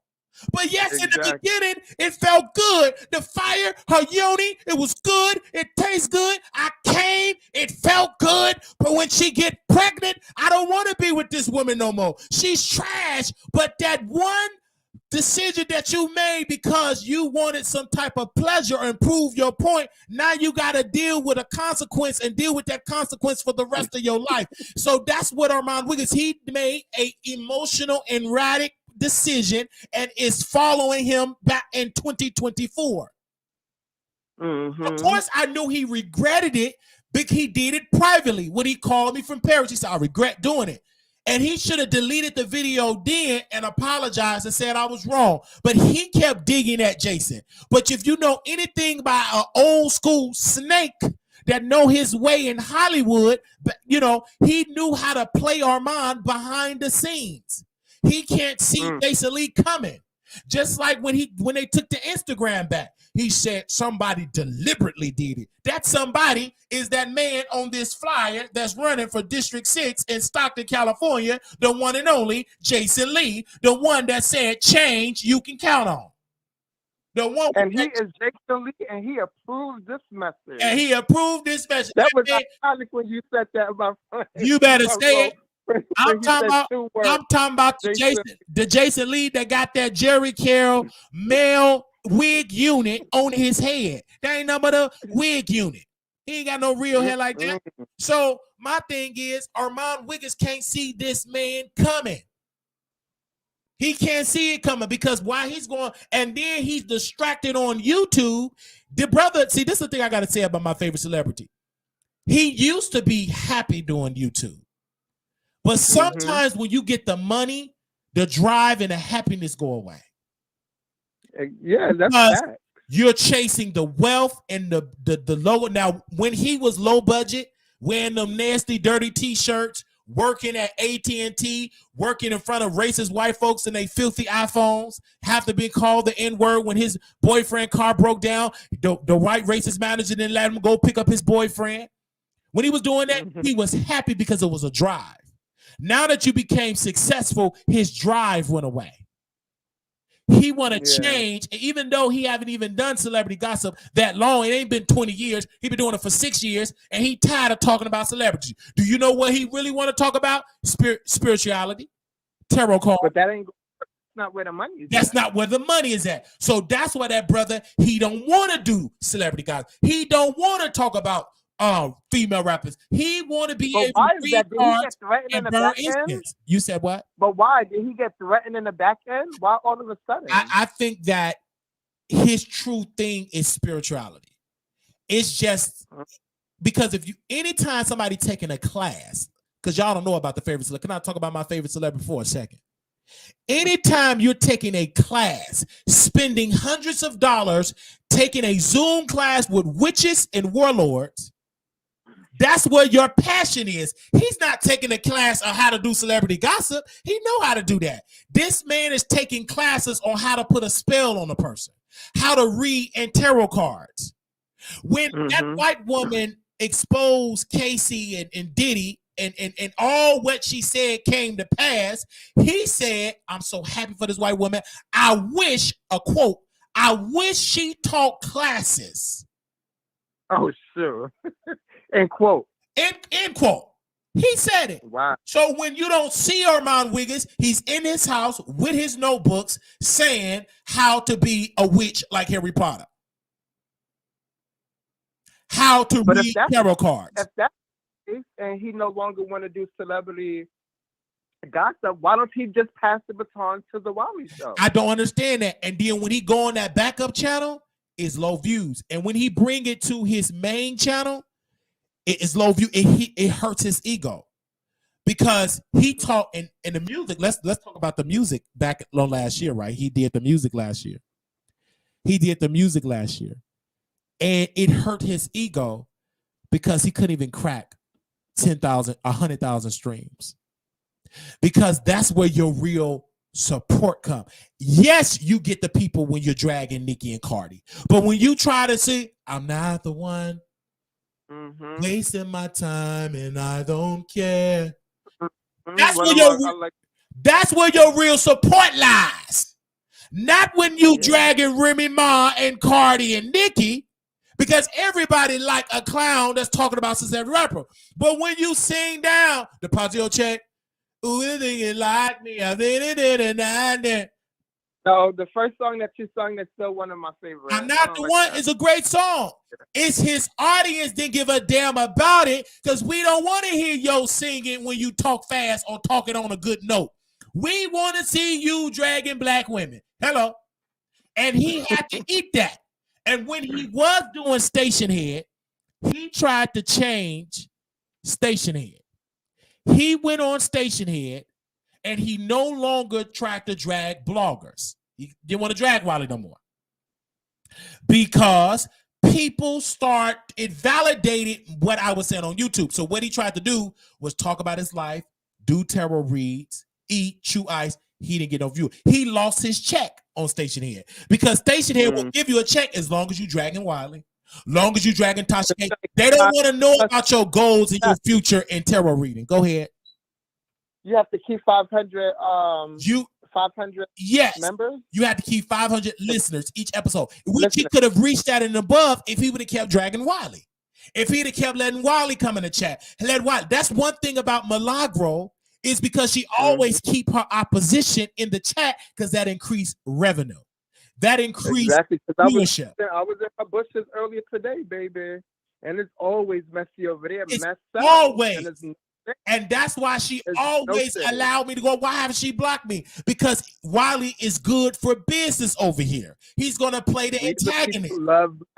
They love mess. And so we love mess. And then what was the death blow to his Station Head career? He said, stop posting Wiley's name in the chat.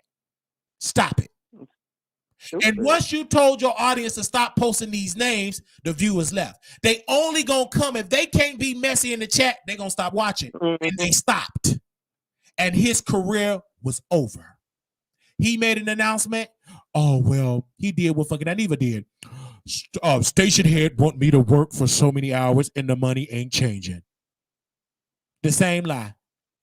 How's he doing in the other app or whatever that is? Ain't no other app. He's on Twitter for free. He's not getting paid to do that room on Twitter. After he went, oh wow. So he should come back. He should come back because he entertaining them on Twitter.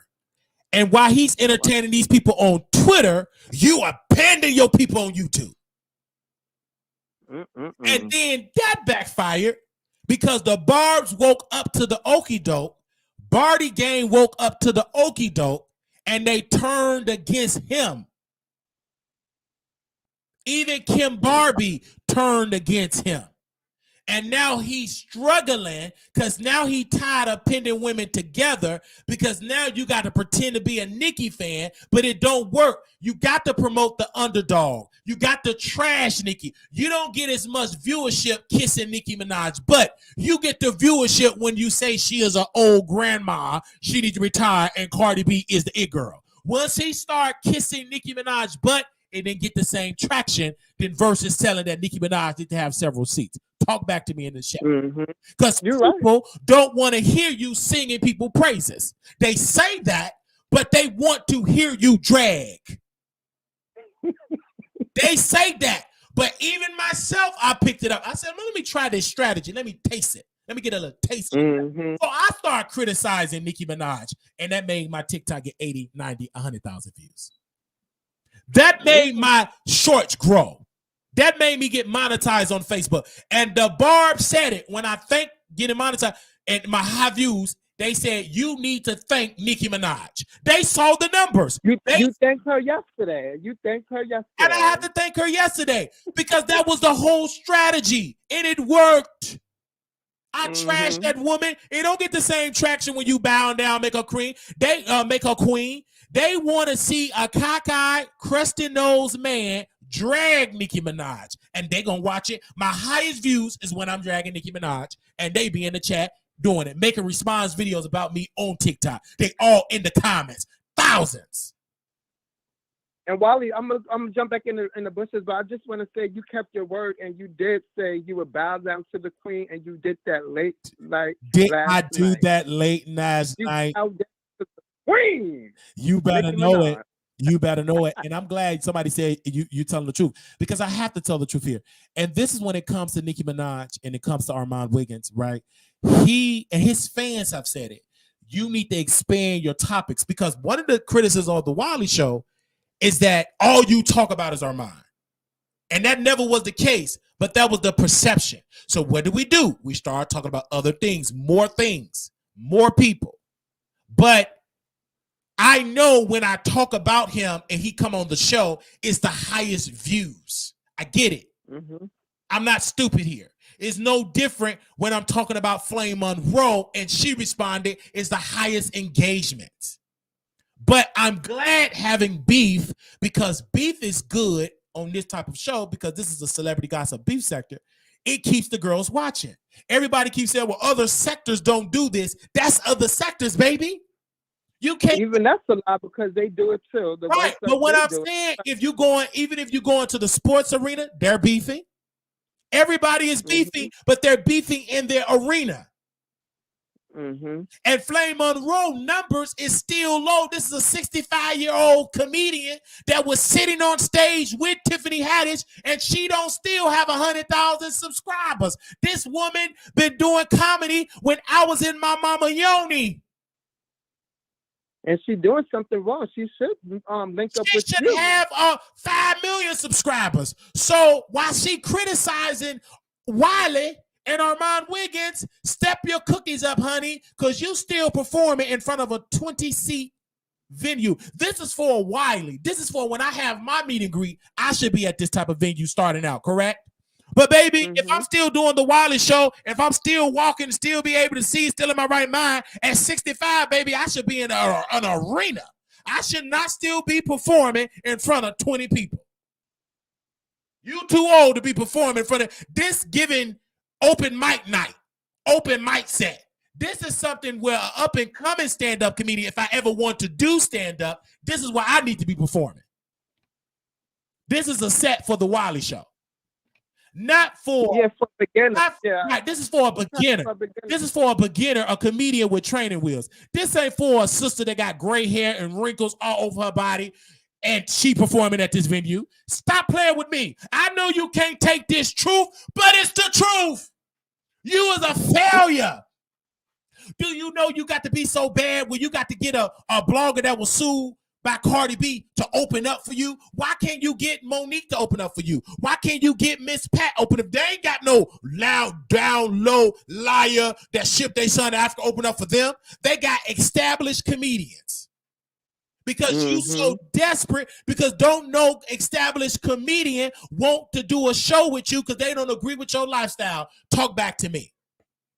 Okay. So you would rather get a liar just to stand on stage, and she don't have to be funny as long as she bring them winos to sit in the audience.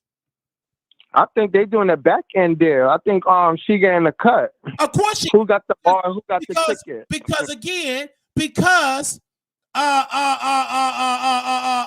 Because you reason why you bring it up, because you know Tasha K ain't gonna work for free. She a lot, but she ain't stupid.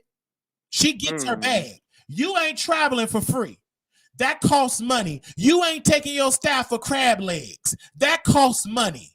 You ain't renting no office space for free. That all costs money. Look at this picture of her staff eating crab leg. Look at all them cucumbers and corn on the cob. Look at that place. Look at them. And them men look like they can eat, because anybody got them rusty hands can eat.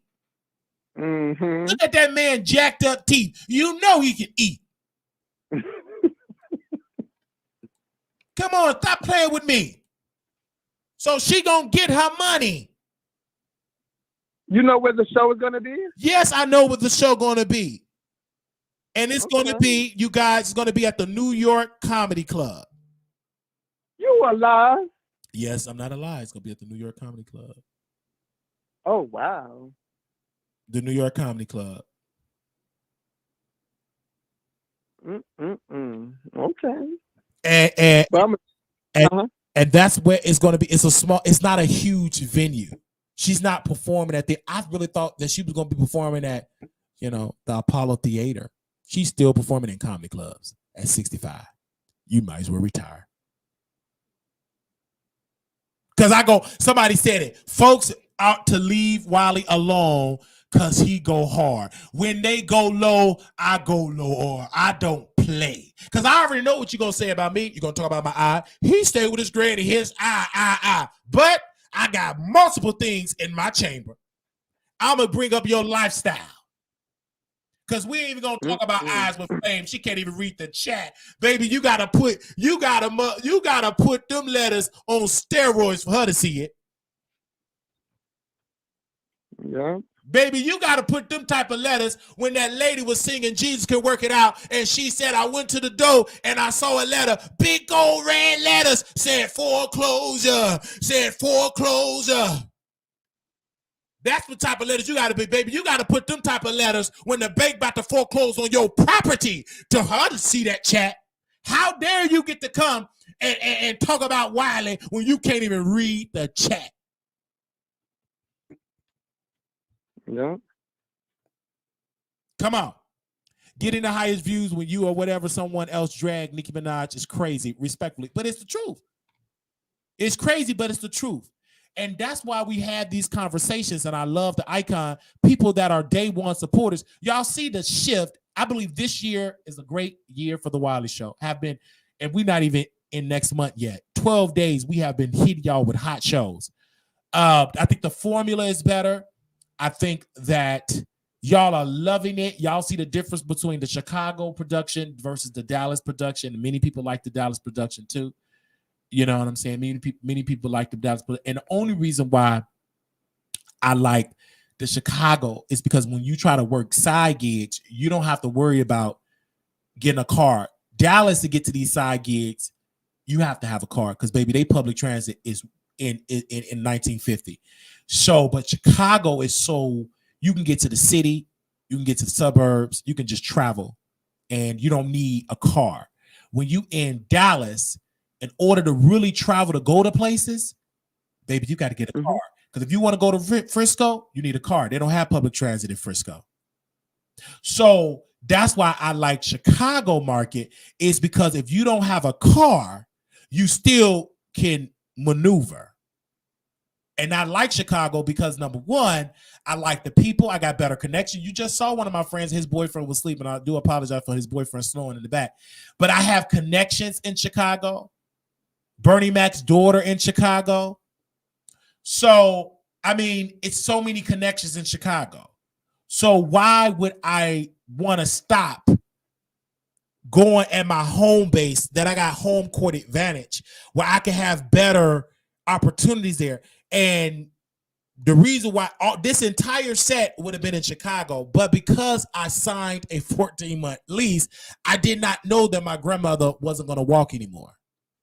Because before I signed the 14-month lease, grandma was walking slowly, but she was walking. But her health declined that quickly. The week, like maybe if I signed on Tuesday, maybe Friday, she was bedridden. Like she couldn't walk like that. So that's when I went back to Chicago to help her with a sit-to-stand. Because even though she could stand, but she needed assistance to stand because my mother was hurt. She hurt her back so bad she had to get surgery because she was lifting her. And my grandma was heavy back in the day. This before she went in the nursing home losing weight. But when she was at home, baby, mama was cooking 3 full-course meals and grandma was eating. But she was heavy because due to the fact of her insurance, she didn't have the proper insurance, and my mother didn't know that because she didn't know how to move healthcare because she didn't call me until later on to how to get her the rehab, the therapy. So my mother did not know the area, and because her pride, because she thought she could do it all, instead of her calling her son that got the knowledge, understanding, to know how to maneuver in that industry, I got to the case late. And it was too late. Grandma, before the therapy, it was too late for home therapy. She needed rehab therapy inside a facility. And then you have to make sure it was the right one because I knew if you go to a rehab facility in a nursing home, you got to go visit. If you don't go visit, baby, if you go there for rehab, if they ain't feeding you, that is going to be a disaster. And that's what happened with my grandmother. Things weren't done right. So that's what made me go full time to Chicago to help. But I didn't skip a beat during my show. I still, even though I have to entertain you with kids in the back, I'm still going to entertain you because I didn't want to make a bad financial decision, abandon my obligation with my 14-month contract and abandon that. That's stupid business. I signed up for it. Why would I break that? That's dumb. So I will continue to pay the rent and live in Chicago and work in Chicago and almost paying 2 households, right? So, but this lease is almost up. Then I take the same green screen, the same camera, the same mics, do it in Chicago. And it will be better than my Dallas because I can invite more people that will be willing to share the platform with me because they knew me since I was a bush queen, a bottom in Chicago. Okay. You just saw one of the dudes on YouTube that just apologized to me. Did you see that segment? I don't know if y'all saw that segment. Mm-hmm. But what I being that you said Bush Queen, you had somebody on your phone yesterday, and he walked sex siren. Come on, and he didn't really answer the question properly when you asked him. Okay, what sex siren? So let me bust it down to you. Go ahead. Yeah, it's ballroom, but sex siren mean I was hoping he would have came on live, right? Because sex siren is body, body, body, body. Can I get 10 for body? That means you got cakes, you got your body nice and sexy. That's sex siren. And that's one of my favorite categories. But yeah. But yes, he walked sex siren, but was it junior sex siren or sex siren, sex siren?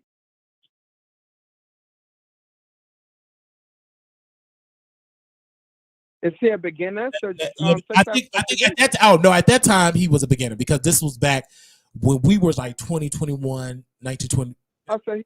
So if he's still in the ballroom scene, that means he works sex siren. Yeah, regular. So he was he don't do it no more, but he was just telling you back when he was doing it. Oh, okay. Yeah, and we were talking about when he was doing it. Yeah, but the reason why I brought him on because he reached out to me. He reached out to me, and I didn't even know who he was. I'm like, who is this? Is this a Armon Wiggins, the Gruntle fan calling me? Because when you say that, is this the Wiley Show? Because most people that say that, they troll me. They scream on the phone. They play stuff on the phone. They play with themselves on the phone. They threaten me when they say, "Is this the Wiley Show?" They go in.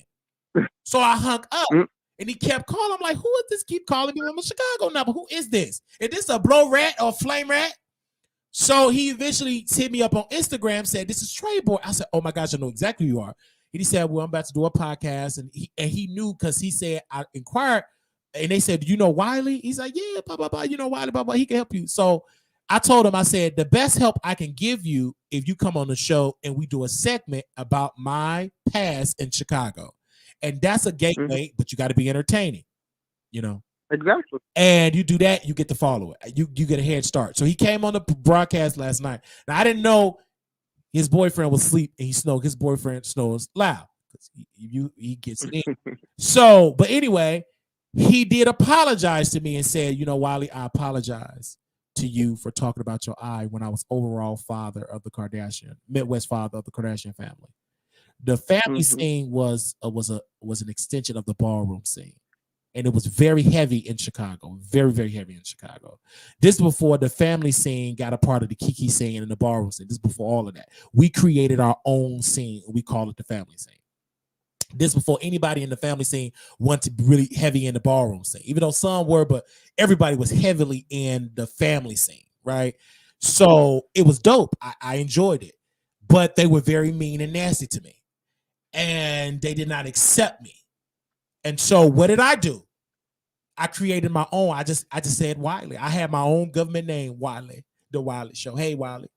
Hey, Wiley. What's up, Wiley? They never called me Marquise because I had the Wiley Show back then. And this before Armon Wiggins, I ever met the Armon Wiggins. He wasn't even doing social media. He was out there dancing for MC Hammer.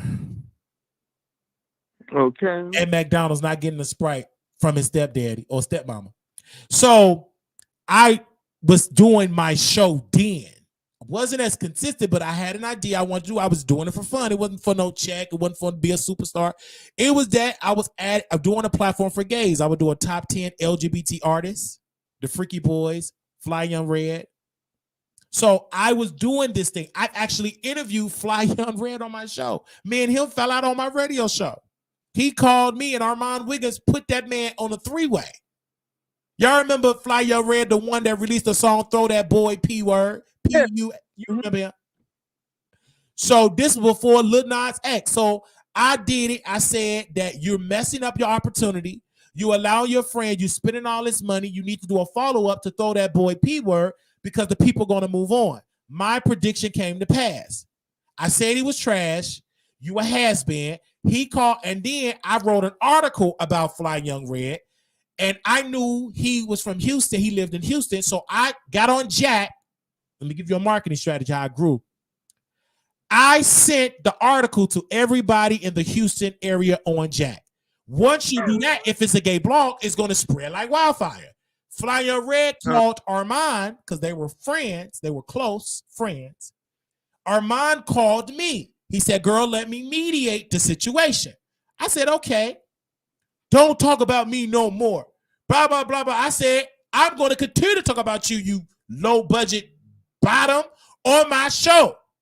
Watch me work." So I went live on Blog Talk Radio and I trashed Fly Young Red. Armon Wiggins, and I read an article about Fly Young. I forgot the headline.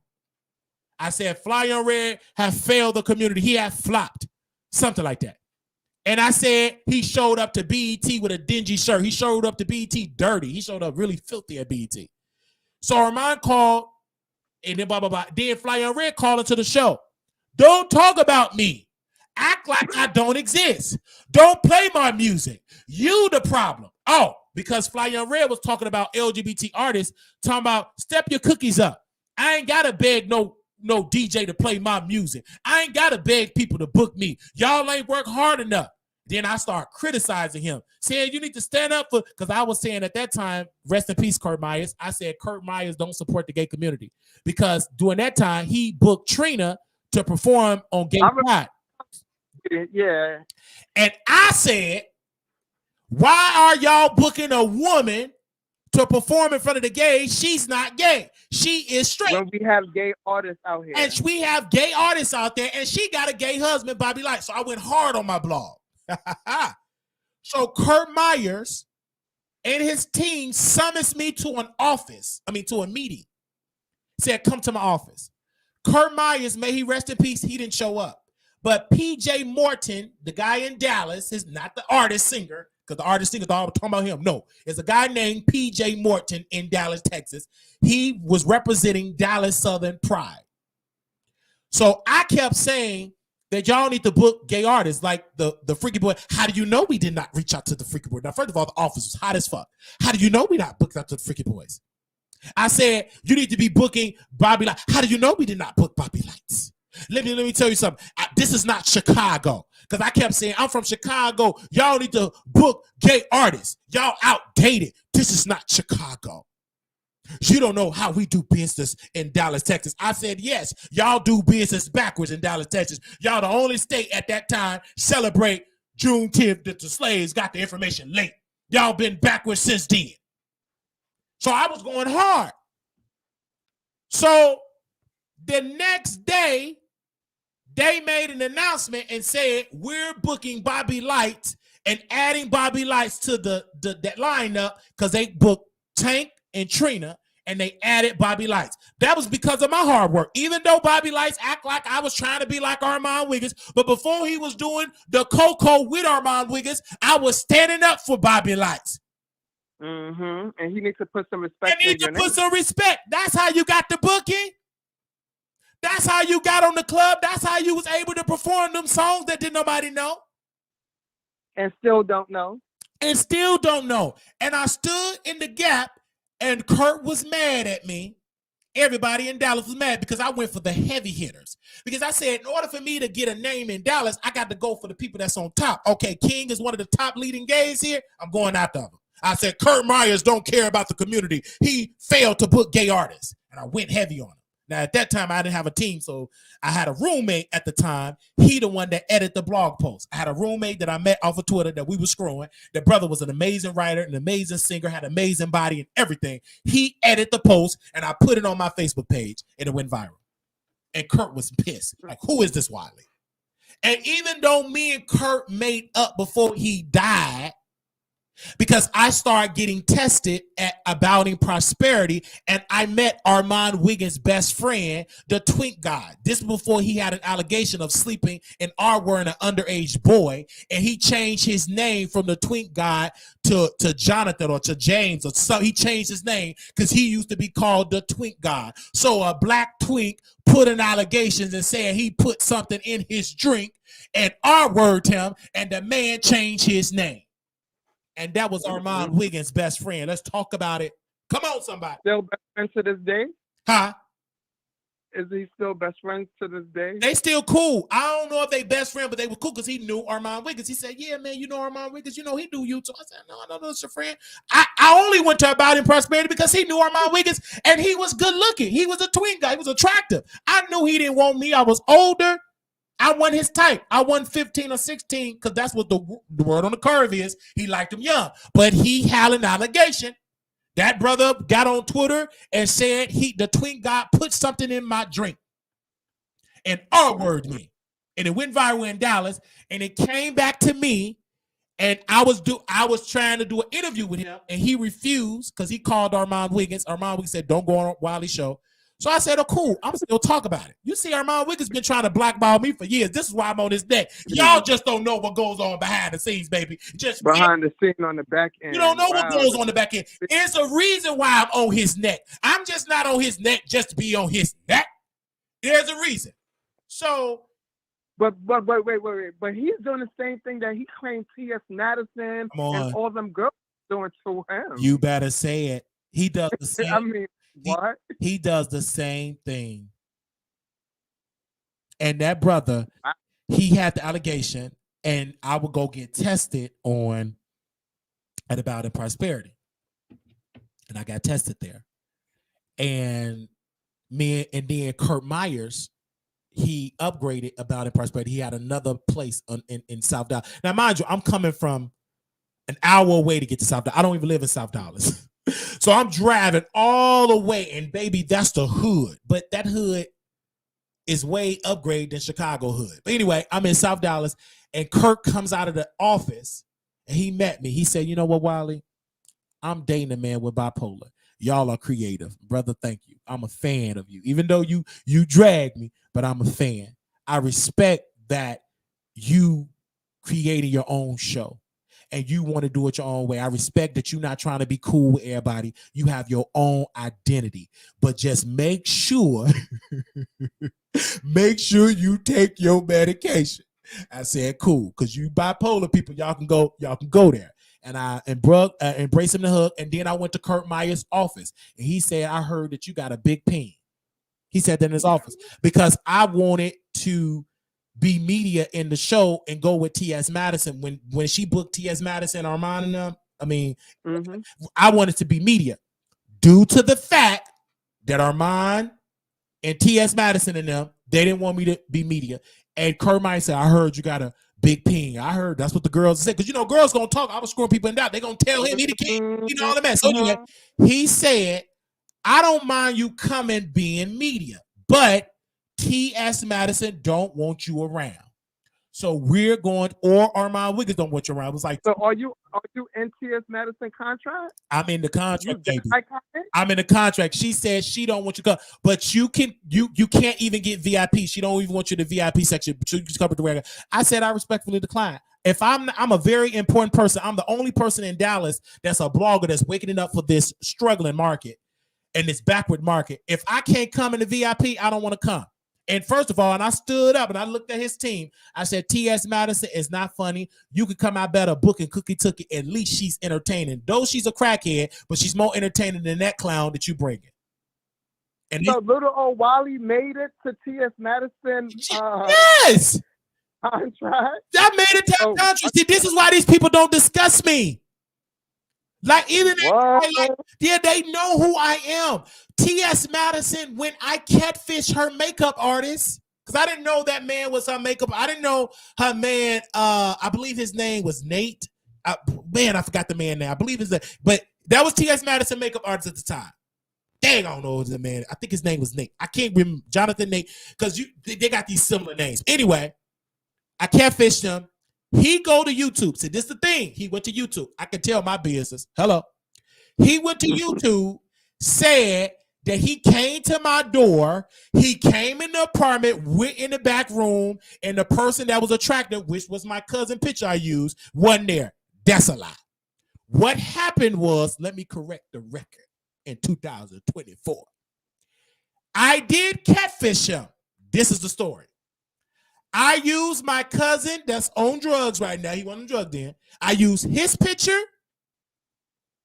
and I used my picture. Let me tell you how. And what Wiley's saying is still the same because Wiley's been telling this story. I've been telling it forever. Because I was the roommate and John, and I was the roommate. I was the cousin roommate and Jonathan was the one. So I said, go on over and meet Jonathan. Bye, bye, bye. I'm using Jonathan's identity. He comes over and I said, well, I have a roommate. Can you show me a picture of your roommate? I was like, here, this is my room. I was like, okay, because I need to know who. So he seen who I was. So then I sent a message like, oh man, I gotta go. I'm sorry. Blah, blah, blah. I have to cancel. But you already here. This is how you play. Oh, baby. Baby, I knew how to play it. So he saw me come up there with a towel on. With a towel on in a shirt. A towel on, shirt, whatever. He come up to the door. Buttercup is barking. He said, where's Jonathan? And he looked at the phone, Jonathan. He walked away. That was the end of that. But that makeup artist ran to the internet. He didn't know who I was. Man, I really want to get this man's name. It's going to have to come to me. He ran to the internet. Said this guy tried to catfish me. Wiley tried to catfish me because I reached out to him. Wiley Show tried to catfish me. Then the people from Ear Hustler Podcast, they started talking about me about it, and it went viral in Dallas. I want to get this man's name, but it can't come to me.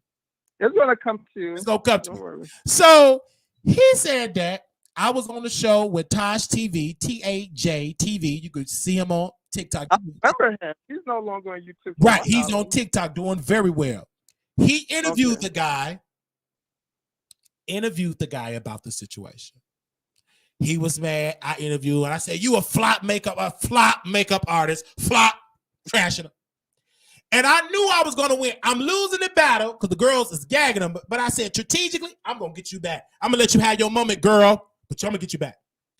So we having all this fun. And I'm just saying, then he do a show on YouTube. Tracy interviewed him. Everybody interviewing this man. But I knew if it make me 6 years, I'm going to get you back, though. So years That's the Scorpio. Huh? That's the Scorpio in you. That's the Scorpio, baby. I'm going to get you back. Oh, baby, I lost the word. Don't worry. You're going to get stung. So years later, I started going out to Marty's. Now, I never went out in Dallas. You never seen me out at no Dallas club. But this particular time, I said, I'm going to start going out.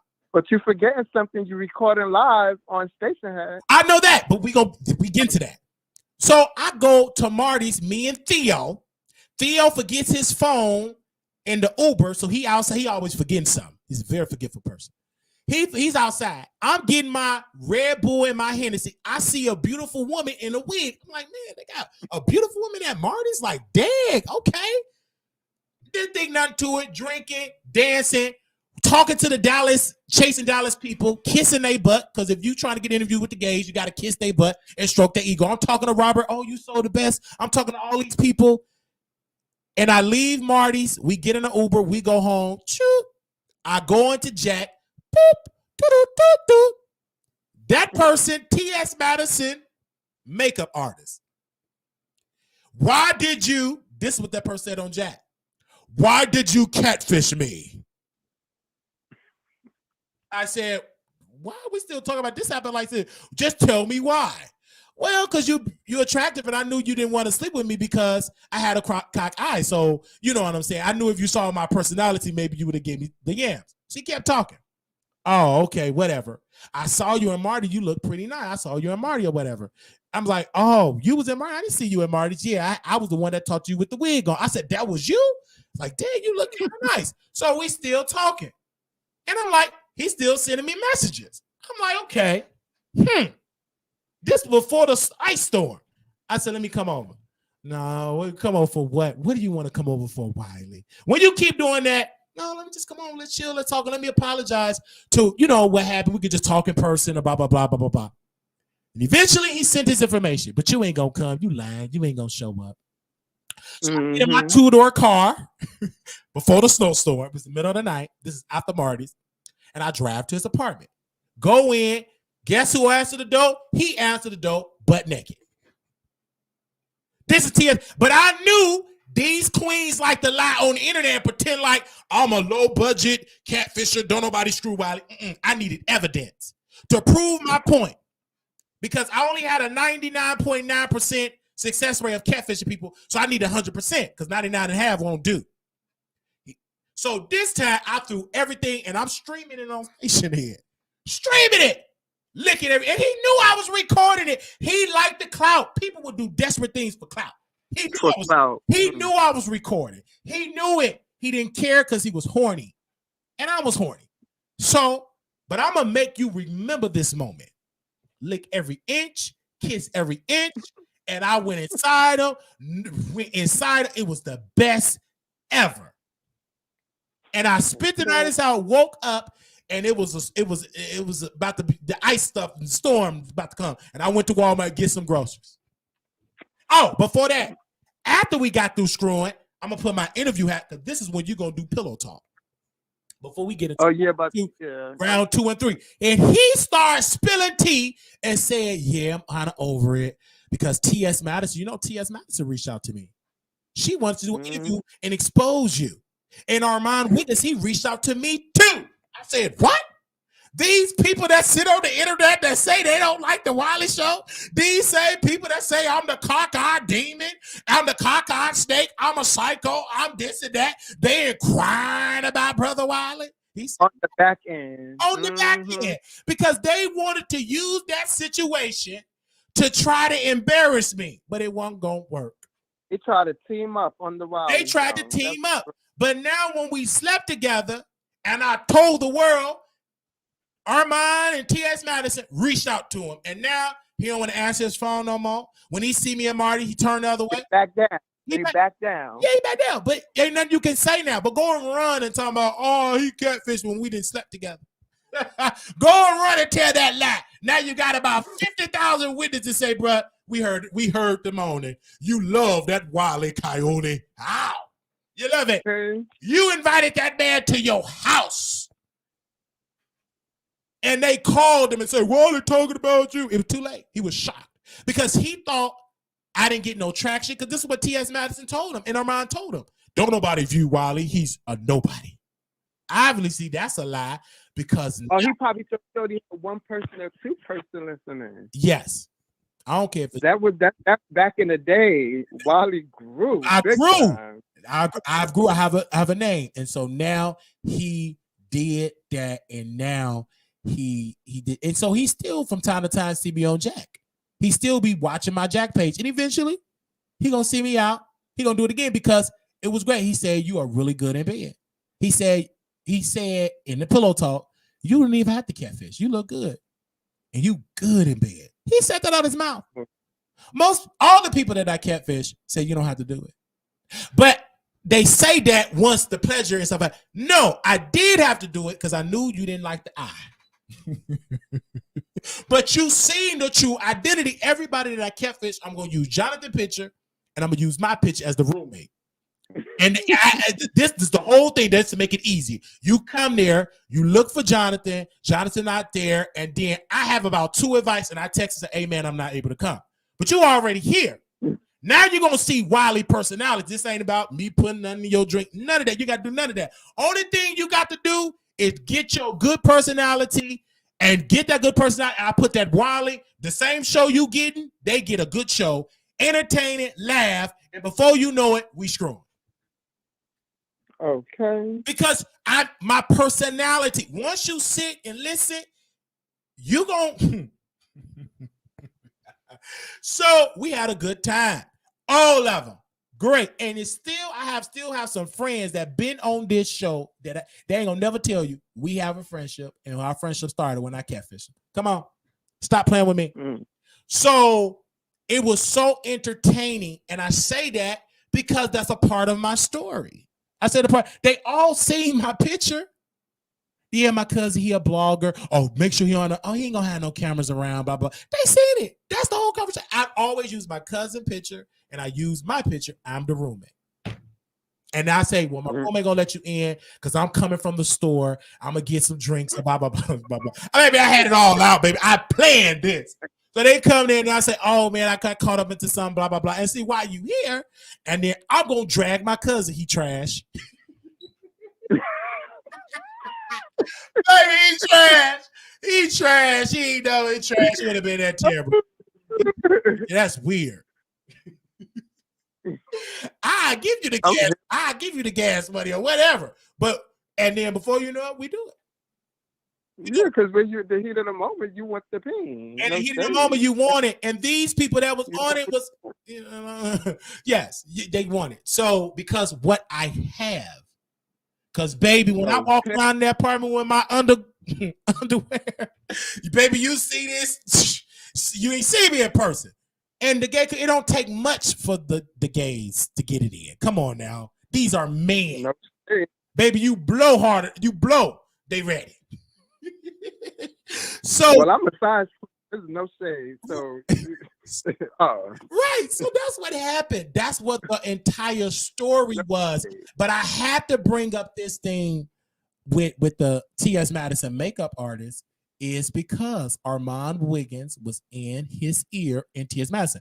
And I had to prove a point because and I proved it very well. See, the reason what keeps me so iconic and so soft after I don't go to the club every week. I can count on my hands how many times I've been to a club in Dallas, maybe 4 or 5 times. And I've been in this city for 6 years. So when I go, it got to be something special.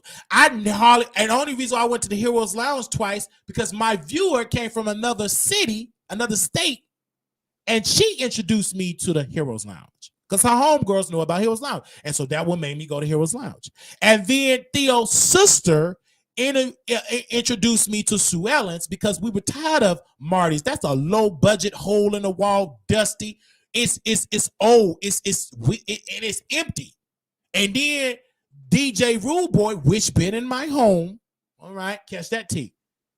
And he said, well, don't leave. The people gonna be coming. Like, this is boring. And I was waiting on your boy Nunu to come. He ain't come yet. I said, so Theo's sister was like, listen, we gonna go to Sue Ellen's. That's the lesbian club. I said, good, I want to be around the lesbian. Let's be around some fish. So we get in our car, we go to Sue Ellen's, and baby, it was packed to capacity.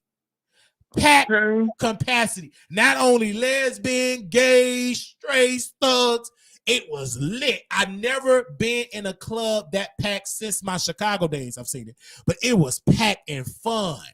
And then that's when we start having a good time. And that's why I met other dudes and get it in. And so when I had my Dallas meet and greet, we went to Heroes Lounge, but it was with Nate, right?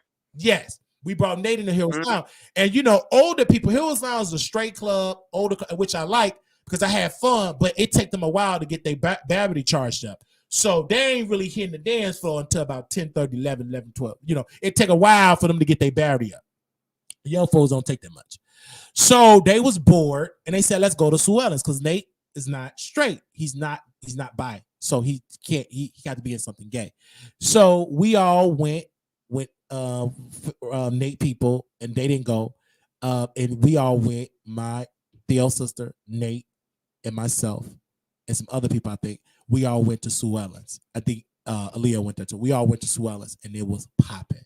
So my point is, I don't go out as often, but when I go out, I make a statement. And as I should, right? Just like when I went out to Atlanta, look at all them conversations I was having in Atlanta. Look at the station head. I didn't even know station head pick up that audio. They pick up that sound. It's clear. Very well. You was buying the people. You went to the Chinese restaurant. Yes. How was the Chinese? You said it was good, right? It was really good. Brandon Carter. And that was the night of when I went to go see Monique. That was the night when I went to go see Monique. When she was taping her Netflix special. We went out with my colleagues, my brothers, Trey Sorrell and T Spiller. We went to Atlanta. Yeah. And this is when you know you are growing in life, in your platform. Just go outside. You will know if you're growing. Soon we get out of the car, a black woman stopped. Wiley, oh my gosh, I love you so much, Wiley. Oh my God. Because I'm entertaining. That woman saw me in the parking lot. She saw me before I saw her. She knew exactly what. Oh, that bad, the lip, cockeyed, Wiley. Then we went inside the club, and I knew everybody in that, mostly everybody in there, especially the celebrities, because I'm a media. I used to be a gay media analyst, so I know about the gay people in the underground market, right? Brandon Carson, Rico Pure, etc. So I'm just linking up with all these people and having a good time. And right there, I had a $300 credit limit. I'm acting like I got $5,000 credit limit. Oh, okay. Did somebody fall? Right, free drink. And I didn't know them drinks were expensive. I thought drinks were like $4 or something. Baby, don't drink. Wait, who was drunk, Wally, that you bought liquor for? I forgot. It was Trace Raw. Yeah, it was Trace Raw, and I brought liquor for the other guy. I forgot his name. No, it was the other guy I'm talking about. Oh, you talking about? Oh my gosh. Was it Pharaoh? Who was it? Oh, Pharaoh. Four. Pharaoh. Four. P-H. Ford. Yeah, Ford. I bought a drink for good looking. A hot mess. I love him. I mean, no, he's cute, but I love Banji. They call that Banji cunt in Chicago. They used to call that Banji cunt, and I love it. It was entertaining. It was fun. And then people was like, "Oh, wow, you're so entertaining in person. I thought you was like I'm entertaining. Don't take my online persona. It does not translate into me in a club. In the club, I'm kissing your butt. Now I might drag you the next day." But in that club, baby, I'm going to stroke that ego. Baby, I'm going to stroke you. You're such my celebrity. I love your work. And then I know about your resume. When you know about a person's resume, they're going to open up too. Like Brandon Carson, he loved that I know about his show. He loved that I know about his projects. He loved that. And I took a picture and he know who I am. And I'm honest about it. Just like Rico Puig, you know, he got a little OnlyFans, but before his OnlyFans, I interviewed him in my grandmother's house on the radio on my grandmother's cordless phone, on her AT&T cordless phone. And I told Rico Puig, you need to get your own place. You need to sign that you need to let an attorney look over your contract. And I don't think you need to stay over there at Signal 23 TV house, because that ain't no free housing, free meals that's gonna come out your money. Then listen. Then he had another deal when Mama D, manager, wanted to sign Rico Puig. I said, I think you need to work with Mama D people because she's a celebrity and it kept you in the long run. They didn't want to do it. He kept letting Signal 23 TV. Then finally, he dragged Signal 23 TV and he dragged his boyfriend. Now, his boyfriend got the 3 letters, HIV, and now he's at New Vision Church right now. No type of tea. I ain't trying to expose his business. He put it out there. The man be talking about taking his HIV meds. And that's it's all on Bingo, child. It's all on Bingo. But you got to remember, before Bingo, they was dragging Wiley on YouTube. Before Bingo Live was created, baby, they was dragging. It was Rico and his boyfriend. What was his boyfriend at the time? The one that's in church now singing gospel music. The light skinned one with the kid. The light skin. I don't know his name. Okay, you're talking about. The one that's out there singing gospel music and singing out over there at the gay church in Atlanta. They dragged me on video. Talked about my eye, trashed me. Now, he apologized, the boyfriend, not Rico Puig. The boyfriend apologized because he wanted me to go to New Vision Church, right? He apologized for what he said. You know, once you get HIV and all that, you got an epiphany. Now you want to be a Christian. Whenever you was HIV negative, you want to stun God, you want to stun church. Now you got the 3 letters and you don't want to die and go to hell. Now you over Christianize. But you still got street in you because you're still talking about booty cheeks. You still talking about screwing. You still cussing. You still smoking. You still drinking. But to accept your man to make you sleep better at night, I'm not going to miss a church. I'm not going to miss a Sunday service. But at least I give him credit, at least being honest about being positive. He's honest about that. So, but being positive is not so frowned in the community because people don't care. The main thing they're going to say, the people that's positive, they say, I'm undetectable. And most people just don't care. They're still going to do it anyhow. But anyway, that's a whole nother topic for a whole nother day. But let me get on what he talked about me. He said, yeah, why? Because we was on Instagram together. Me and him. I knew these people's name. And he was apologizing. And T.S. Madison was in the chat. Told him to delete the live. So he deleted the live. And once I saw that man deleted that live, I ain't going to do, because you weak. Man, you better go get on the altar and get you some backbone because you weak. Why you listen to T.S. I would never go to your church if you listen to T.S. Madison and stuff like that. Because again, why is T.S. Madison concerned about me? She thinks she can gatekeep me in the community. No, you can't. Get up out of here. You're going to look bad. So I remember what's his name? Rico, what's his name? Yeah, Rico Puig. Yeah, Rico Puig. He was in the basement too. He was in the basement too. She interviewed him. So I want to know and they did. And Arquez was his ex-boyfriend. Yeah, Rico Puig was pushed was out in the streets. I want to know, did him and T.S. Madison do anything when he was in the basement? You know they did. So he got on there talking about Arquez. Now, mind you, Arquez been on the Wiley Show. Again, I had a radio show. All these people that you see now was on my show. They act like they don't know me, but they was on my show. So he said Arquez is a scammer. He ain't got it like that. We were homeless. We would have to take a shower at the gym. I hope you said that in the basement to T.S. Madison. I reached out to Arquez. Arquez said, I do the show, but I'm not talking about that. I said, I don't want you to come on the show then. Why I'm not going to get on the show and ask you about those allegations? The man said you was homeless, said you ain't really got it like that, saying that you live in check to check in debt, and that you have to take a boo-boo in a shower at the gym. They won't be the only one. They won't be the only ones. A lot of them were struggling, but I didn't really know it until I did more research and I started noticing the guys that I was lusting out of, that I really thought had it, they were struggling, baby. Some of them been in my home in Chicago and in Dallas. Some powerful public, they think they power. Oh, I would say this word, popular in the game, homeless, in my bed, sleep. And then they on Instagram live pretending like they got it like that. And they told me to be quiet because they didn't want me to know that I'm on the show. And I'm like, act like I don't know it, because we still gonna do what we gonna do anyhow, because you staying here. You already know what the requirement is. Hello. and you okay with it. Anyway, so so I could just go on and on and on. But these people, when my name brought up, he ain't nobody. I never met that man a day in my life. Right. You're just fronting. But I say, but I'm gonna jump back in the bushes. Go ahead, Icon of New York. Right. Anybody else want to call in? Icon of New York being on this phone.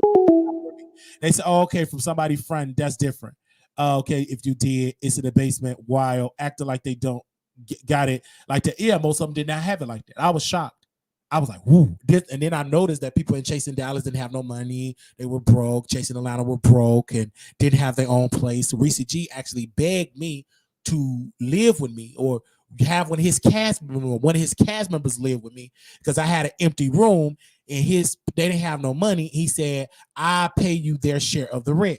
And he said, well, what's the amount? I said, the amount is my rent is $1,200. They got to pay $500 for that room. He said, it's too much. I said, no, how is it too much? They got their own bathroom and their own bedroom.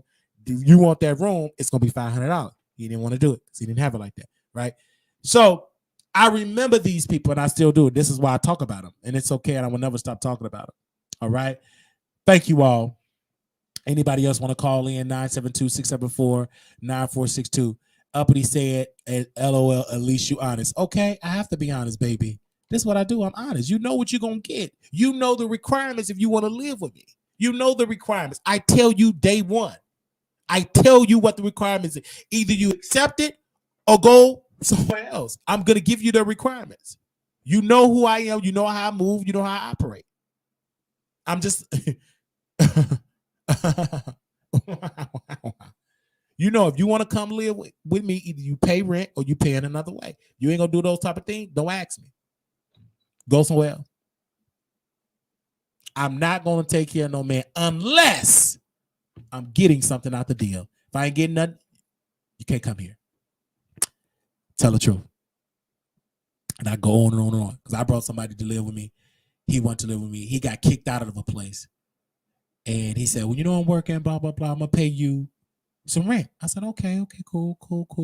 We just be roommates. Okay, no funny business. I'm like, okay. Soon it was time to pay rent money. He sent me $50. And I said, you got to go. I refunded that $50 back. I said, you go hit the streets.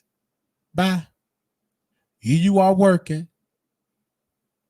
And you buying all this substance and you can't pay your share of the rent and I ain't getting nothing to it. You got to sleep in my bed. I can't touch you or nothing like that. And the only thing you gonna send me is $50. Refund that $50. You gone.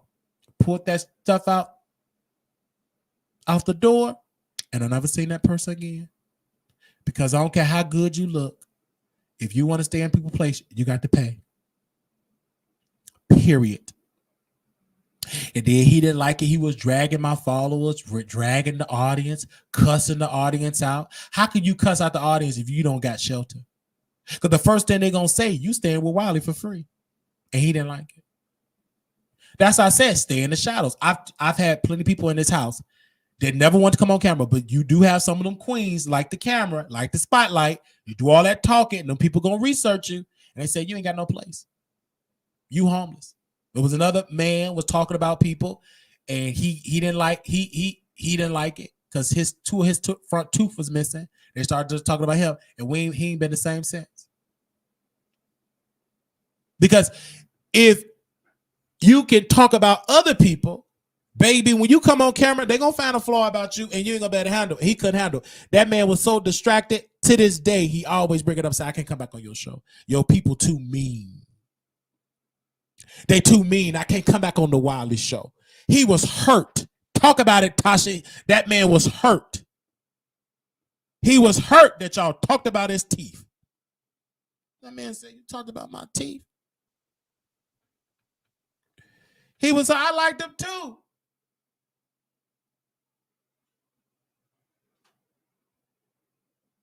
But that man said, wow, Wiley, I thought you was weird with that eye, but I got to know you. It was great. I didn't get offensive and be mad at him. And I didn't even notice the man's teeth until y'all said something. Until y'all said something, that's when I noticed that man's teeth. I didn't even notice the man's teeth. I was looking at the body and something else, if you know what I'm saying. When I looked at that man, I said, what?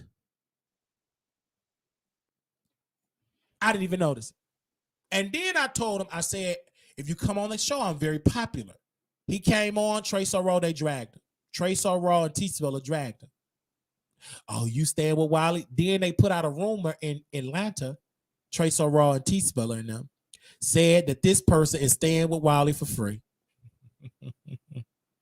Because he was telling all his business on social media. And they put the room out. I'm getting phone calls saying you taking care of people, you running a homeless shelter, blah, blah, blah, blah, blah. And all that was not true. But people, they run with it. Yes, he was living in a homeless shelter. He said this publicly. He has his own place now. Because you get around Wiley, you gonna get you a place. Because I'm gonna teach you how to get it. The man went through the system. He got him a place now. But that ain't gonna travel as fast as you and people think that you were living up on Wiley. The man got a beautiful, his apartment looked better than mine. Way better, more spacious. But I tell people all the time, be careful what you post on social media. And when you want to try to trash folks, they're going to dig up your social media and use your post against you. And that's what happened. They used that man post against it and he didn't like it. But you told all your business, you tell it. I had another guy on the show. He was supposed to be a spoken word. That man showed up looking like President Barack Obama. Good looking. I thought the man was a church man, a Jehovah's Witness. My followers, I don't call y'all producers for nothing. Baby, y'all bring the mess before I can even see it. Y'all, it's more y'all and only one of me. Baby, they sent me that man Twitter and OnlyFans account of him slinging that microphone. I didn't even know he had that down there. And then I started snapping my fingers. I was like, hey, baby, so you want to come live with me? Very good looking man. And we have friendship now. And he said he had to do it, the poet. He said I had to do it to pay bills. I said, oh, okay. And I told him ain't nothing to be ashamed about. But if you would like to come out of retirement, I want to produce my OnlyFans and I want us to do a video together. I want us to do a ghetto version of that movie when they was doing poetry. Y'all know the name of that movie. I want to do my remix of that movie, the gay version. What was the name of that movie when the man was a poet and the woman kept saying the man up there on the stage? Now Stella got your groove back. I had a vision, an idea in my thing, Love Jones. Baby, I want you to do a remix, the Wiley edition, the gay edition of Love Jones. Him showing up on stage, we screwing. Me running in the train station in Dallas. I want to do a whole remix. And he didn't want to do the thing. So at least I asked. So I brought characters on the show, but the Dallas characters, a lot of the Dallas people I brought on, they come on the show, they didn't want to stay, they want to live with you and stuff, and I couldn't do it. Okay? And I couldn't do it. And that's the thing is, I couldn't do it. Because they want you to take care of them. And these Dallas people, they don't want to work.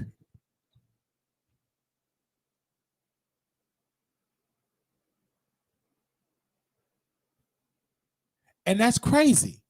Like, get a job. If you can go and get your camera and stroke it, go stroke an application.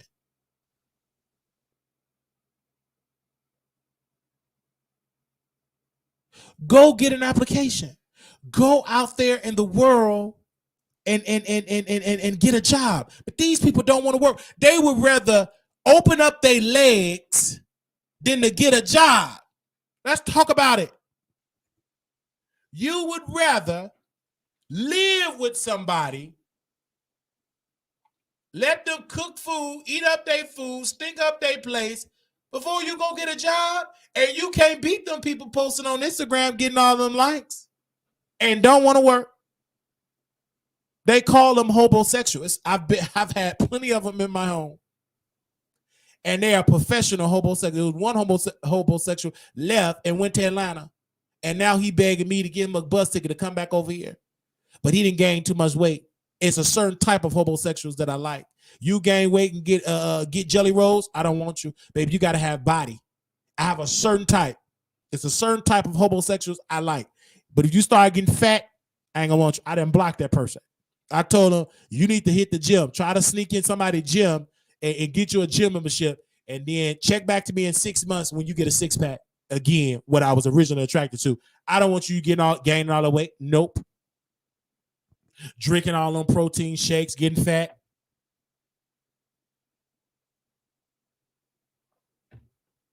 It's a certain type of men that sit here. Every man that been here, it's a certain type.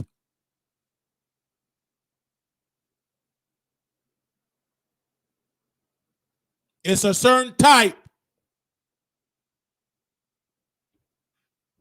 I never had a man in here that was butt ugly and wild. It's a certain type I like. I like them ghetto, toxic, and I love me some barbs. Like them barbs, the Nicki Minaj bottoms.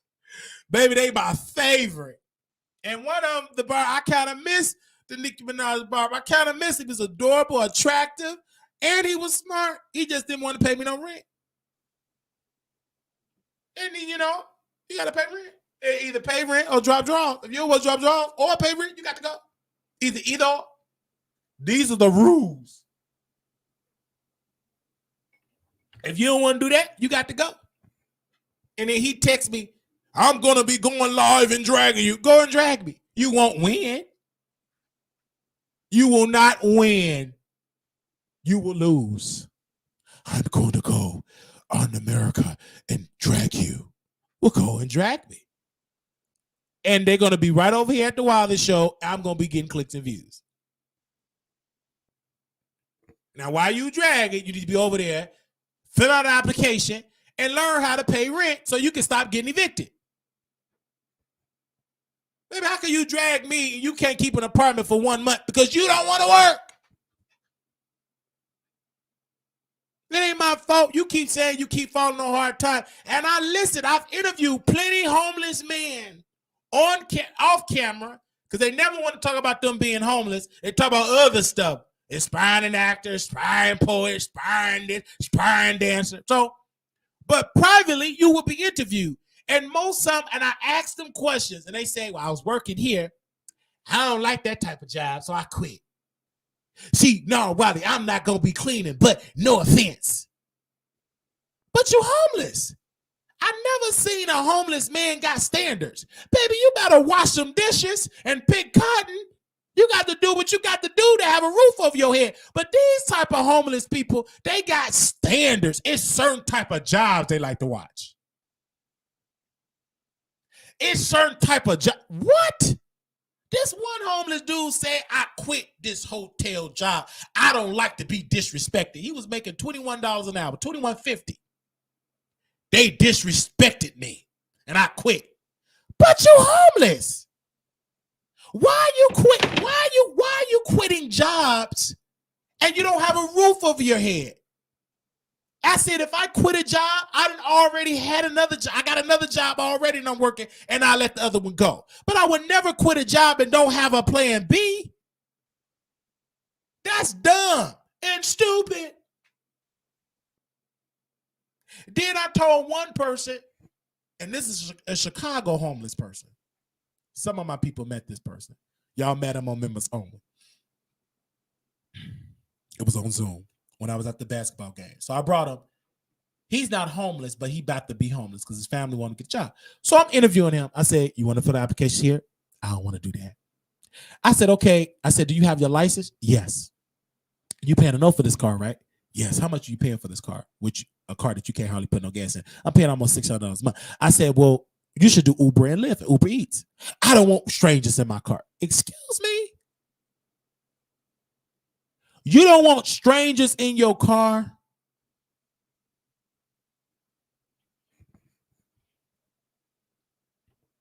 So you can keep the car, but a stranger who is the repo man gonna take it if you don't pay them? That's dumb. And then your priorities messed up. Oh yeah, man. We can smoke. Let's go on and smoke. Can you go get it? I said, no, I don't smoke weed no more. I'm delivered. Why are you concerned about smoking weed? I'm on a lot of stress. I said, no, you're depressed because you need to work. And what's triggering your depression is you not bringing in an income. You bringing an income, that depression going to be gone. Get you a job. Stop that smoking. That's a crutch. I'm going to do that. Now you supposed to be straight. I ain't going to smoke with you unless that we about to get in with the get in. It's a standard. I don't think he that straight in the first place. Let's be clear. He ain't that straight. If you know anything about Brother Wiley, you know I like men. Hello. Wiley, you did what you did. You paint on my friend. You are a disgusting person. Oh, okay. These is beef sector people coming in. If you're a decent person, some people will let you stay with them if you pay your way. Yeah. All you beef sector people, stop it. So I'm just really seeing this stuff. Attractive, good looking, but don't want to work. I said, you got to work. Be an entrepreneur.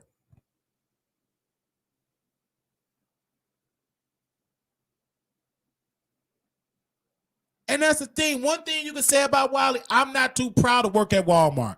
I worked in warehouses. I worked at gas stations. I cleaned houses. I worked with racist people. I worked with one racist company in Dallas, a cleaning company. That man said, it ain't clean enough, boy. A old white man. Boy, did I say it ain't clean enough, boy? I said, yes, sir. I will make sure I make it cleaner again. And his son would say privately, I don't appreciate my father calling you boy. You know, he come from a different. I said, sir, there ain't no problem. I work for his company. And if I ever feel disrespectful, I will quit. I'm fine. And I would do it. All right, boy. You did a good job, boy.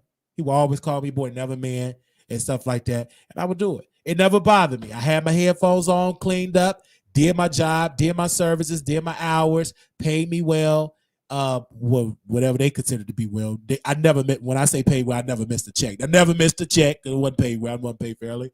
I did my job, got good reviews and all that type of stuff, did what I did. I just felt like, oh, I'm just going to work somewhere else because I couldn't, it wasn't really no overtime.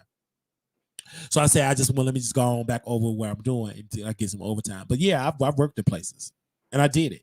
And I didn't quit that job till I had another job lined up. And then I put my 2-week notice in. I told the person, and he fired me. He said, "I don't even want to wait for 2 weeks because you should have never leave my company. I don't let people work within their 2 weeks. You leave the day you send your 2-week notice is the day you leave."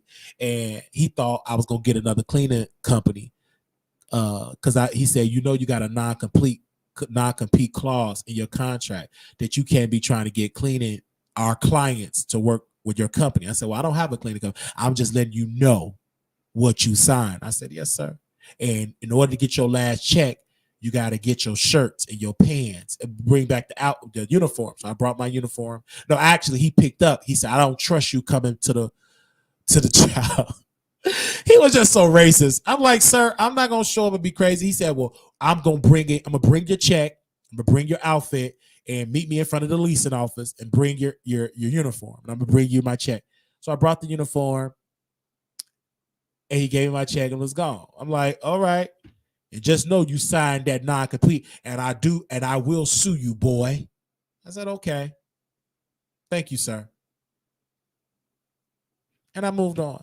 Didn't cuss the man out, moved on because, because of my experience working in the business with people, the elderly, I knew he was ignorant. I knew he's gonna die as a racist. So I can't change a racist heart. It's no use to me getting ignorant. It's no use to me trying to cuss him out. It's no use to me trying to lunge at him.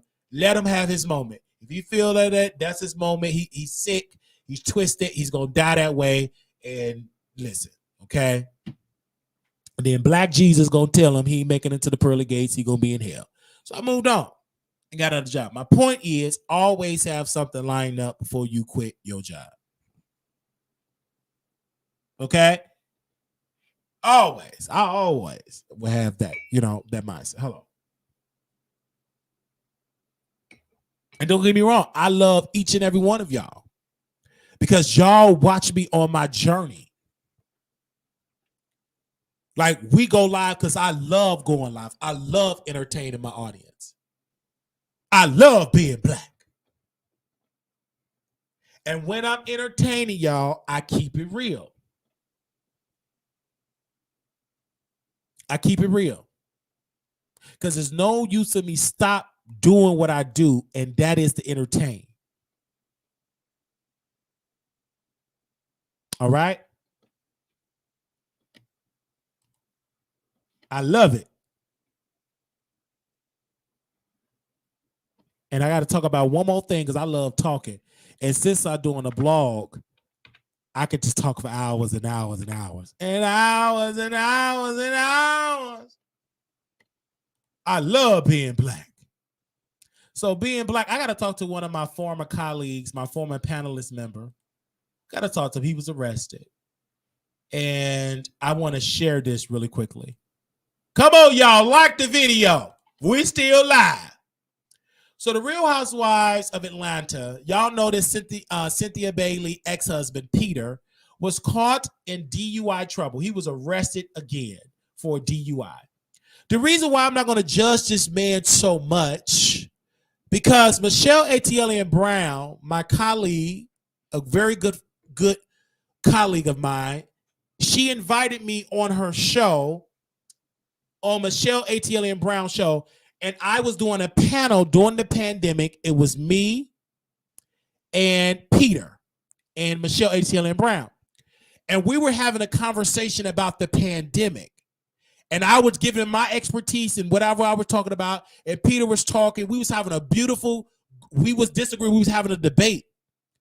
And Milagro Graham, she came out and she said, oh my gosh, Wiley did a great job. So that's one thing I respect Milagro. When I'm doing something right, she on my side. When I'm doing something wrong, she gonna cuss me out and want to hit me with a crab leg. But when this man got arrested for DUI, I'm gonna pray for him because he's going through a lot. Number one, he don't have any hair. Number two, his beard is white and gray. Number three, his eyeball sockets is always red. Number four, Cynthia dumped him. Number five, he's not accepted in reality TV. Number six, his restaurants have failed. Number seven, his employees is looking for him. Number eight, he need Viagra. Number nine, his children is ashamed of him because he no longer get to pay their rent no more. Number 10, Michelle A.T.L.N. is no longer funding his future restaurants. So if you got all them L's, you will drink too. He got all them L's. Only thing best he can do is drink. So I'm just taking it easy on him. He's going through pure hell. And because he's a little bit of a beta, he's picking up a bottle and drinking. 10 reasons why Peter Thompson is a flop. 10 reasons. But Brother Peter, I hope you sobered up and y'all sent it to Brother Peter. You ain't got to go out that way. Yes, you owe. Yes, you flopped as a restaurant owner. Plenty people have flopped and they chose not to drink. They chose to keep fighting to make it. Brother, you got something that most people that Flame Monroe don't got. You got a skill, intelligence. You know how to talk in front of the camera. Why don't you call Michelle A.T.L.N. Brown, your sis, your friend, to help produce you a show on YouTube? Then you ain't got to worry about owning a restaurant. You ain't got to worry about buying liquor at the liquor store because none of the liquor vendors want to deal with you because you owe all that debt. Why are you not on YouTube? You already see your senior citizen sister, Flame Monroe. She's on YouTube with glasses. Even though she can't read the chat, she's on YouTube getting a click and a view. It's money on the table for you to get because you is a heterosexual man. You still look good. You still got them good chocolate lips. You still got that good beard. You still know how to talk. You still know how to look in the camera, and your eyeballs is straight. Look at it. Paul, can you please zoom in to them red eyeballs? But one thing I can say about them eyeballs is straight. At least when my mug shot, I was looking at the officer and looking at Big Bertha. At least when you did your mug shot, you looked directly in the camera. So I'm kind of jealous of you, Brother Peter. I'm a little bit jealous of you. You know why? Because though your eyeballs is red, those are some straight eyeballs. Hello. I envy and I'm a little bit jealous of you, Brother Peter, because at least you can look directly at me. When I look at you, you be like, are you talking to me? Because I'm cockeyed. So every time I look at somebody, are you looking at me? I'm sorry. Are you talking to me? You were talking to me? Oh, I'm sorry, sir. I didn't know you were talking to me because I'm cockeyed. I remember I was at the counter about to cash my $10 check, and the lady said, are you looking at me? Oh, okay. Because I think I'm looking directly at the person. My head is straight, but my eyeball's saying another thing. So I'm a little bit jealous of you, Brother Peter. I'm a little bit. I ain't jealous of your drunken ways. I'm a little bit better. Now, the Viagra part, I don't know if it's true, but they said you can't get it up no more. If that is true, then it's according to the scientists and according to my Google research and according to Google, alcoholism affects the scrotum. Alcoholism, let me take down the Wiley Show banner there. I want y'all to see it. Alcoholism, it affects the scrotum area. So when you drink heavily, it affects your arousal. So when you drink, it messes up your scrotum department. You can't let it rise up. It affects you because that is a muscle and it weakens the muscle. And I'm taking it easy on Brother Peter because Brother Peter and I sat on a panel together. Brother Peter, can I talk to your son? I got to talk to you. Brother Peter, I wish that you pay people their money. This is why I tell people everybody ain't meant to be an entrepreneur. Just because you know how to create an LLC or S Corp don't mean that it's for you. You can't own a restaurant but don't want to pay your restaurant staff. You was the one that screwed over your employees. You would have did better just having one bar, one business. Stop trying to grow so fast. That was the problem with Miss Robin, and her son, Mr. Tim. He kept trying to grow the business so fast. Now, Sweetie Pass is out of business. You black. Stop trying to compete with McDonald's, because McDonald's been in business since we was in the Jim Crow era. You can't compete with people that been in business since Jim Crow, been in business since 1619. You don't have the infrastructure. You don't have the line of credit. They're not going to give you a chance. If you fail, you fail. And it's hard for you to come up. So just be focused on that one bar, one restaurant. Don't try to expand in multiple cities. Wait until you have in your account $80 million. Wait till you have enough before you take that chance to do all that expansion. Stop trying to expand so fast. That's where you messed up. You were the one having restaurants in Baltimore, having restaurants in Atlanta, having restaurants in Miami. You grew too fast.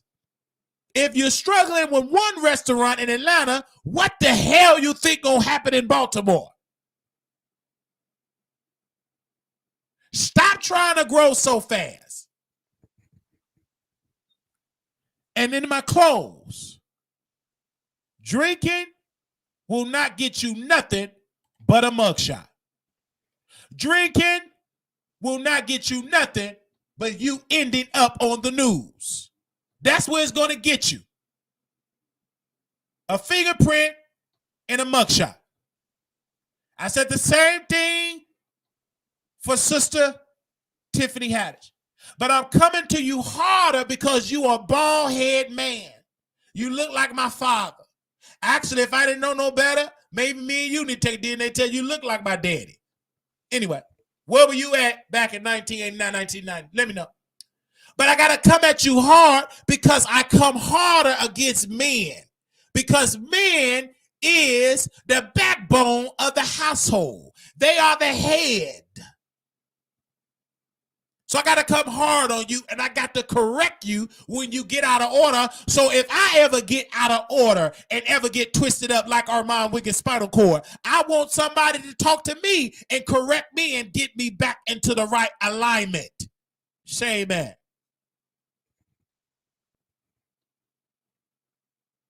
So I'm telling you like it is. Peter, you are an embarrassment. But son, I can't judge it too much because I once had a mugshot. I didn't have multiple mugshots on you, but I once had one. And I made a change. I decided not to continue to do the things that got me in jail the first time. Brother, you too old to keep going to jail. You is almost in your 60s. You already look like a ghetto Santa Claus. You too old to be going to jail. The Bible said when I was a child, I spake as a child. I understood as a child. When I came a man, I put away childish things. The thing that you doing is childish, and you too grown to keep playing childish games.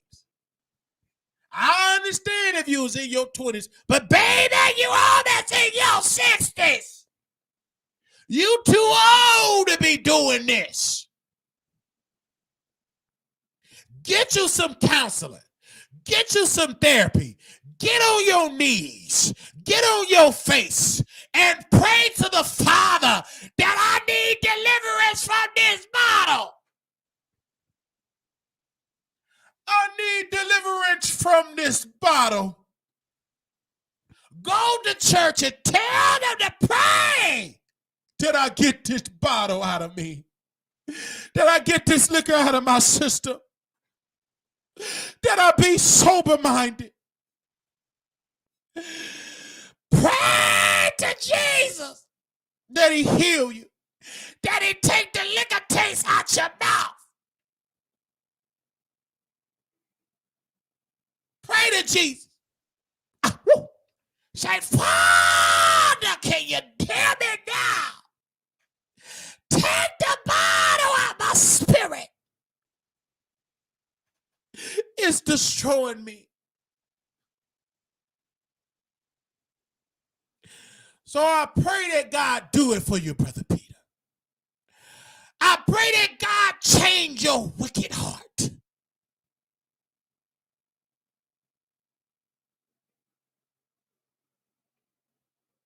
I pray that God do it for you. I pray that God change it. That you stop want to pick up that bottle. I pray that God change your direction to the liquor store, to the house of God. That's my prayer for you, Peter.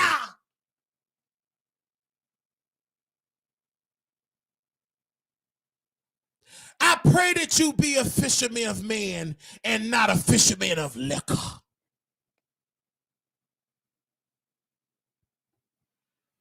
And I'm not going to judge you too much because I did wrong too. But baby, I saw it wrong and I made it right. It's time for you to make it right. You too old to keep going through those problems. You too old to be a criminal. Too old for that. Stop it. And maybe Michelle ATL is not going to tell you. But baby, I'm going to tell you. You on the wrong path, son. It's time to get on a new path. You on the wrong path. I said the same thing to Tiffany Haddish. When she showed up in that mold on her face and she was drunk, I called her out. I called her out. When I called her out, I said it with truth. So I got to call you out. I called out my own mama and told her to stop drinking. I told her to her face, you ain't gonna live forever doing that. You're gonna be hitting your expiration date. You get shit now. Stop drinking. Get you some help. Go to a sober house. I told my own mama that. So if I told my mama that birthed me, you don't stand a chance, Mr. Bald-headed Peter.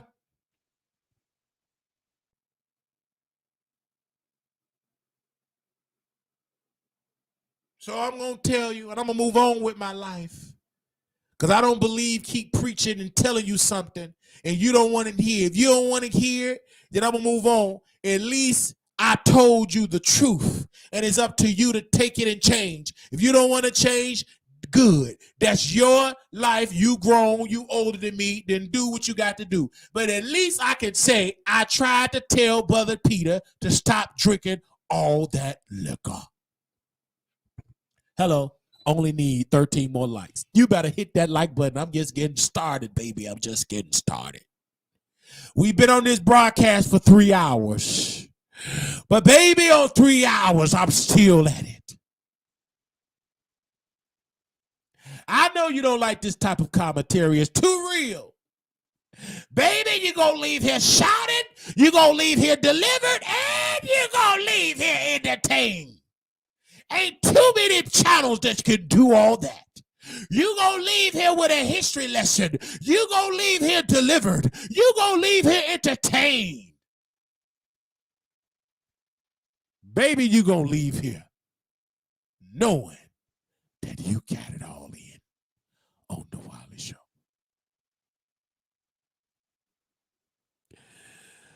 I thank you all so much.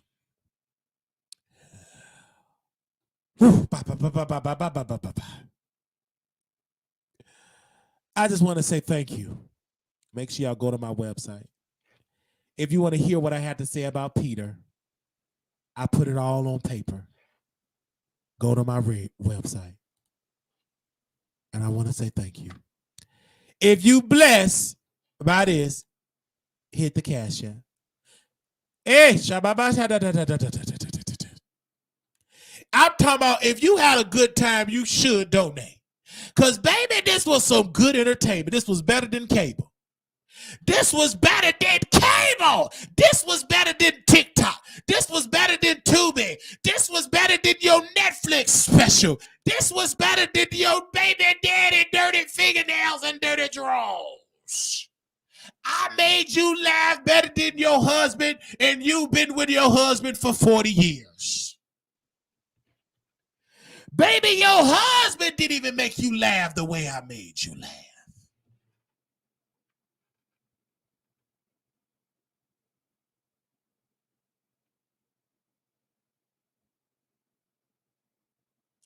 Baby, your husband didn't even make you laugh like that. And you've been married to him for 40 days. For 40 years and 40 nights. Candace said, quote, damn, I remember that interview. Wiley, you didn't have to flame Peter like that. That video is how I discovered you. But sister Candace, I'm real. I am the same. I got to be able to come from the heart. You followed me because of my realness. You follow me because of me being authentic. You don't want me to change. You want me to keep being real. The problem, the reason why some of y'all unfollowing some of these people that you've been following for a while, because they no longer real anymore. They no longer authentic anymore. They too busy swallowing up men, underage boys, and they actually try to comfort them and groom them. So you want somebody real and authentic. Thank you. I'm funny and I'm real. This is why they can't stand Brother Wiley. This is why they in the bushes. But baby, you can't stop realness. I'm too real for some of these people. They supposed to be getting ready for TGIF, but yet they watching the Wiley Show. Baby, you wish that you could come over here at the Wiley Show. Come on over here and hit the link. I know some of y'all, he don't have any callers on his show. I don't need callers because this is not the call-in show. This is the Wiley Show. Baby, you don't need to call. As long as you watching, you already answered my call.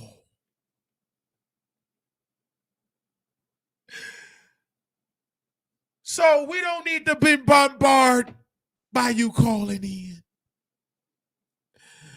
Because this is the Wiley Show.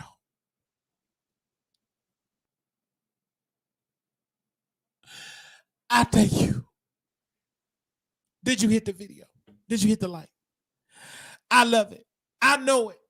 It take y'all a while. But I'm here. I may be black. I may be cockeyed and ugly. But dear God, I'm here. I may be black. I may be crippled. I may have an uneven leg, but dear God, I'm here. I'm here.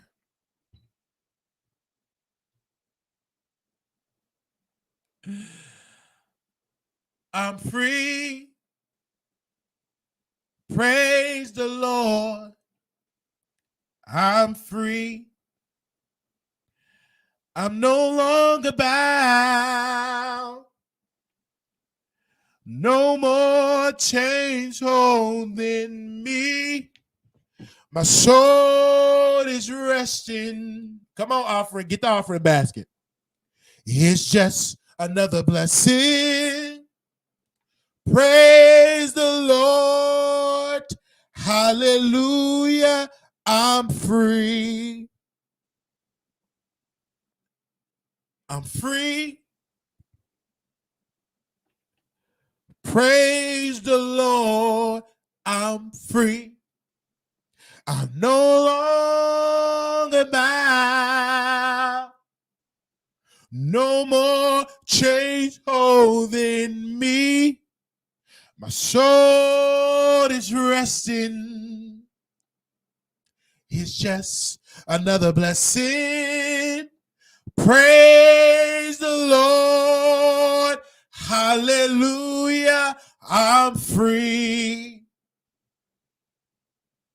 Praise the Lord.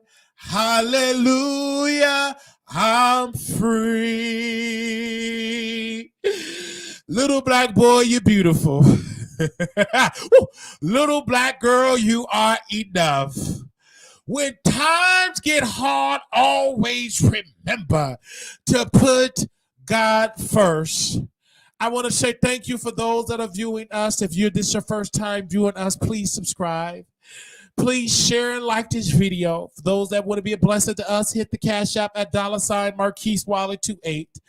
Zelle Wiley Show at gmail.com. If you want to be more entertained in a written form, go to our website at www.wileythetroll.com, where you will be informed, entertained, and troll and laugh at the same time. If you want to see me in the flesh, we will be in Vegas. Meet Wiley in Las Vegas, April 26th to the 28th. We'll be staying at the Palace Station Hotel. If you want to book your room there, you don't have to stay there. You can stay in the Airbnb and you can meet me in Las Vegas, April 26th, 28th. Book your own flight. You got to pay for your own food. You just coming to see me. Having a good old time. And also, Couture Bay will be joining my beautiful colleague, Couture Bay. My sister will be there. Also, my other sister, Katie Talk 101, will be there as well. And that will be the last weekend in April 26th through the 28th. And also, if you want to have any questions concerning that, Wiley Show Productions at gmail.com. Let us know what club, what restaurant, where we should be hitting up. Make sure you hit us up. Give us some suggestions at Wiley Show Productions at gmail.com. We're looking forward to seeing you, and you. For those that want to send a check or money order, make it out to Marquise Wiley. If you want to send it to our P.O. Box, send it to our P.O. Box 701122, Dallas, Texas 75370. That's the P.O. Box 701122, Dallas, Texas 75370. That's our P.O. Box 701122, Dallas, Texas 75370. And we thank you so very much. Thank you so very much. We'll be back. We want to thank that we see Couture Bay in the building, and she said present, and you should be present and beautiful. You already know you thinking chocolate. I can't wait to see you thinking chocolate stuff. Don't let your name change to Couture Wiley. I see it in our future, but if you don't want it to change, I'll be your friend. I'll be in the friend zone. You know, you beautiful women put people in the friend zone. I'll pretend to be your friend, and then until you crack open the door for us, and then you know what I'm saying. It could be Couture Wiley, it could be Couture Wiley, or maybe it could be Marquise Bay. It'll make me a difference. We could be Mrs. and Mr. Bay. I changed my name for you. But if you want to just put me in the friend zone, I stay in the friend zone. But baby, if you want to marry me, just send me your ring sign. I'll put it in that way. I may not be able to afford the ring right there and now, but I'll put it in the land way. I may not be able to afford you a carat gold, but I may. It's the thought that count. The Bible said you have not because you ask not. I'm going to just say that right then and there. But nevertheless, I'll be able to be in the presence in front of a beautiful chocolate woman. But God is so good. When he made Couture Bay, he made something special. When he made Couture Bay, he made something beautiful. Glory to God. God is good. When he made the black woman, he made something. He made something special. God is good. And he's worthy to be praised. Oh, Lord, have mercy. And she's saying, amen, amen, amen. Hey, I felt it right then and there. Woo, glory. Woo, glory. I felt that. Anyway. So, this truly has been a day. Ooh. Are we about to plan the Wiley Show wedding? Plan it! It's already planned in my mind. It starts in the man. Only thing you need is a vision. And I got the vision. It's already there. It's there. Let me blow my nose like fucking Aniva.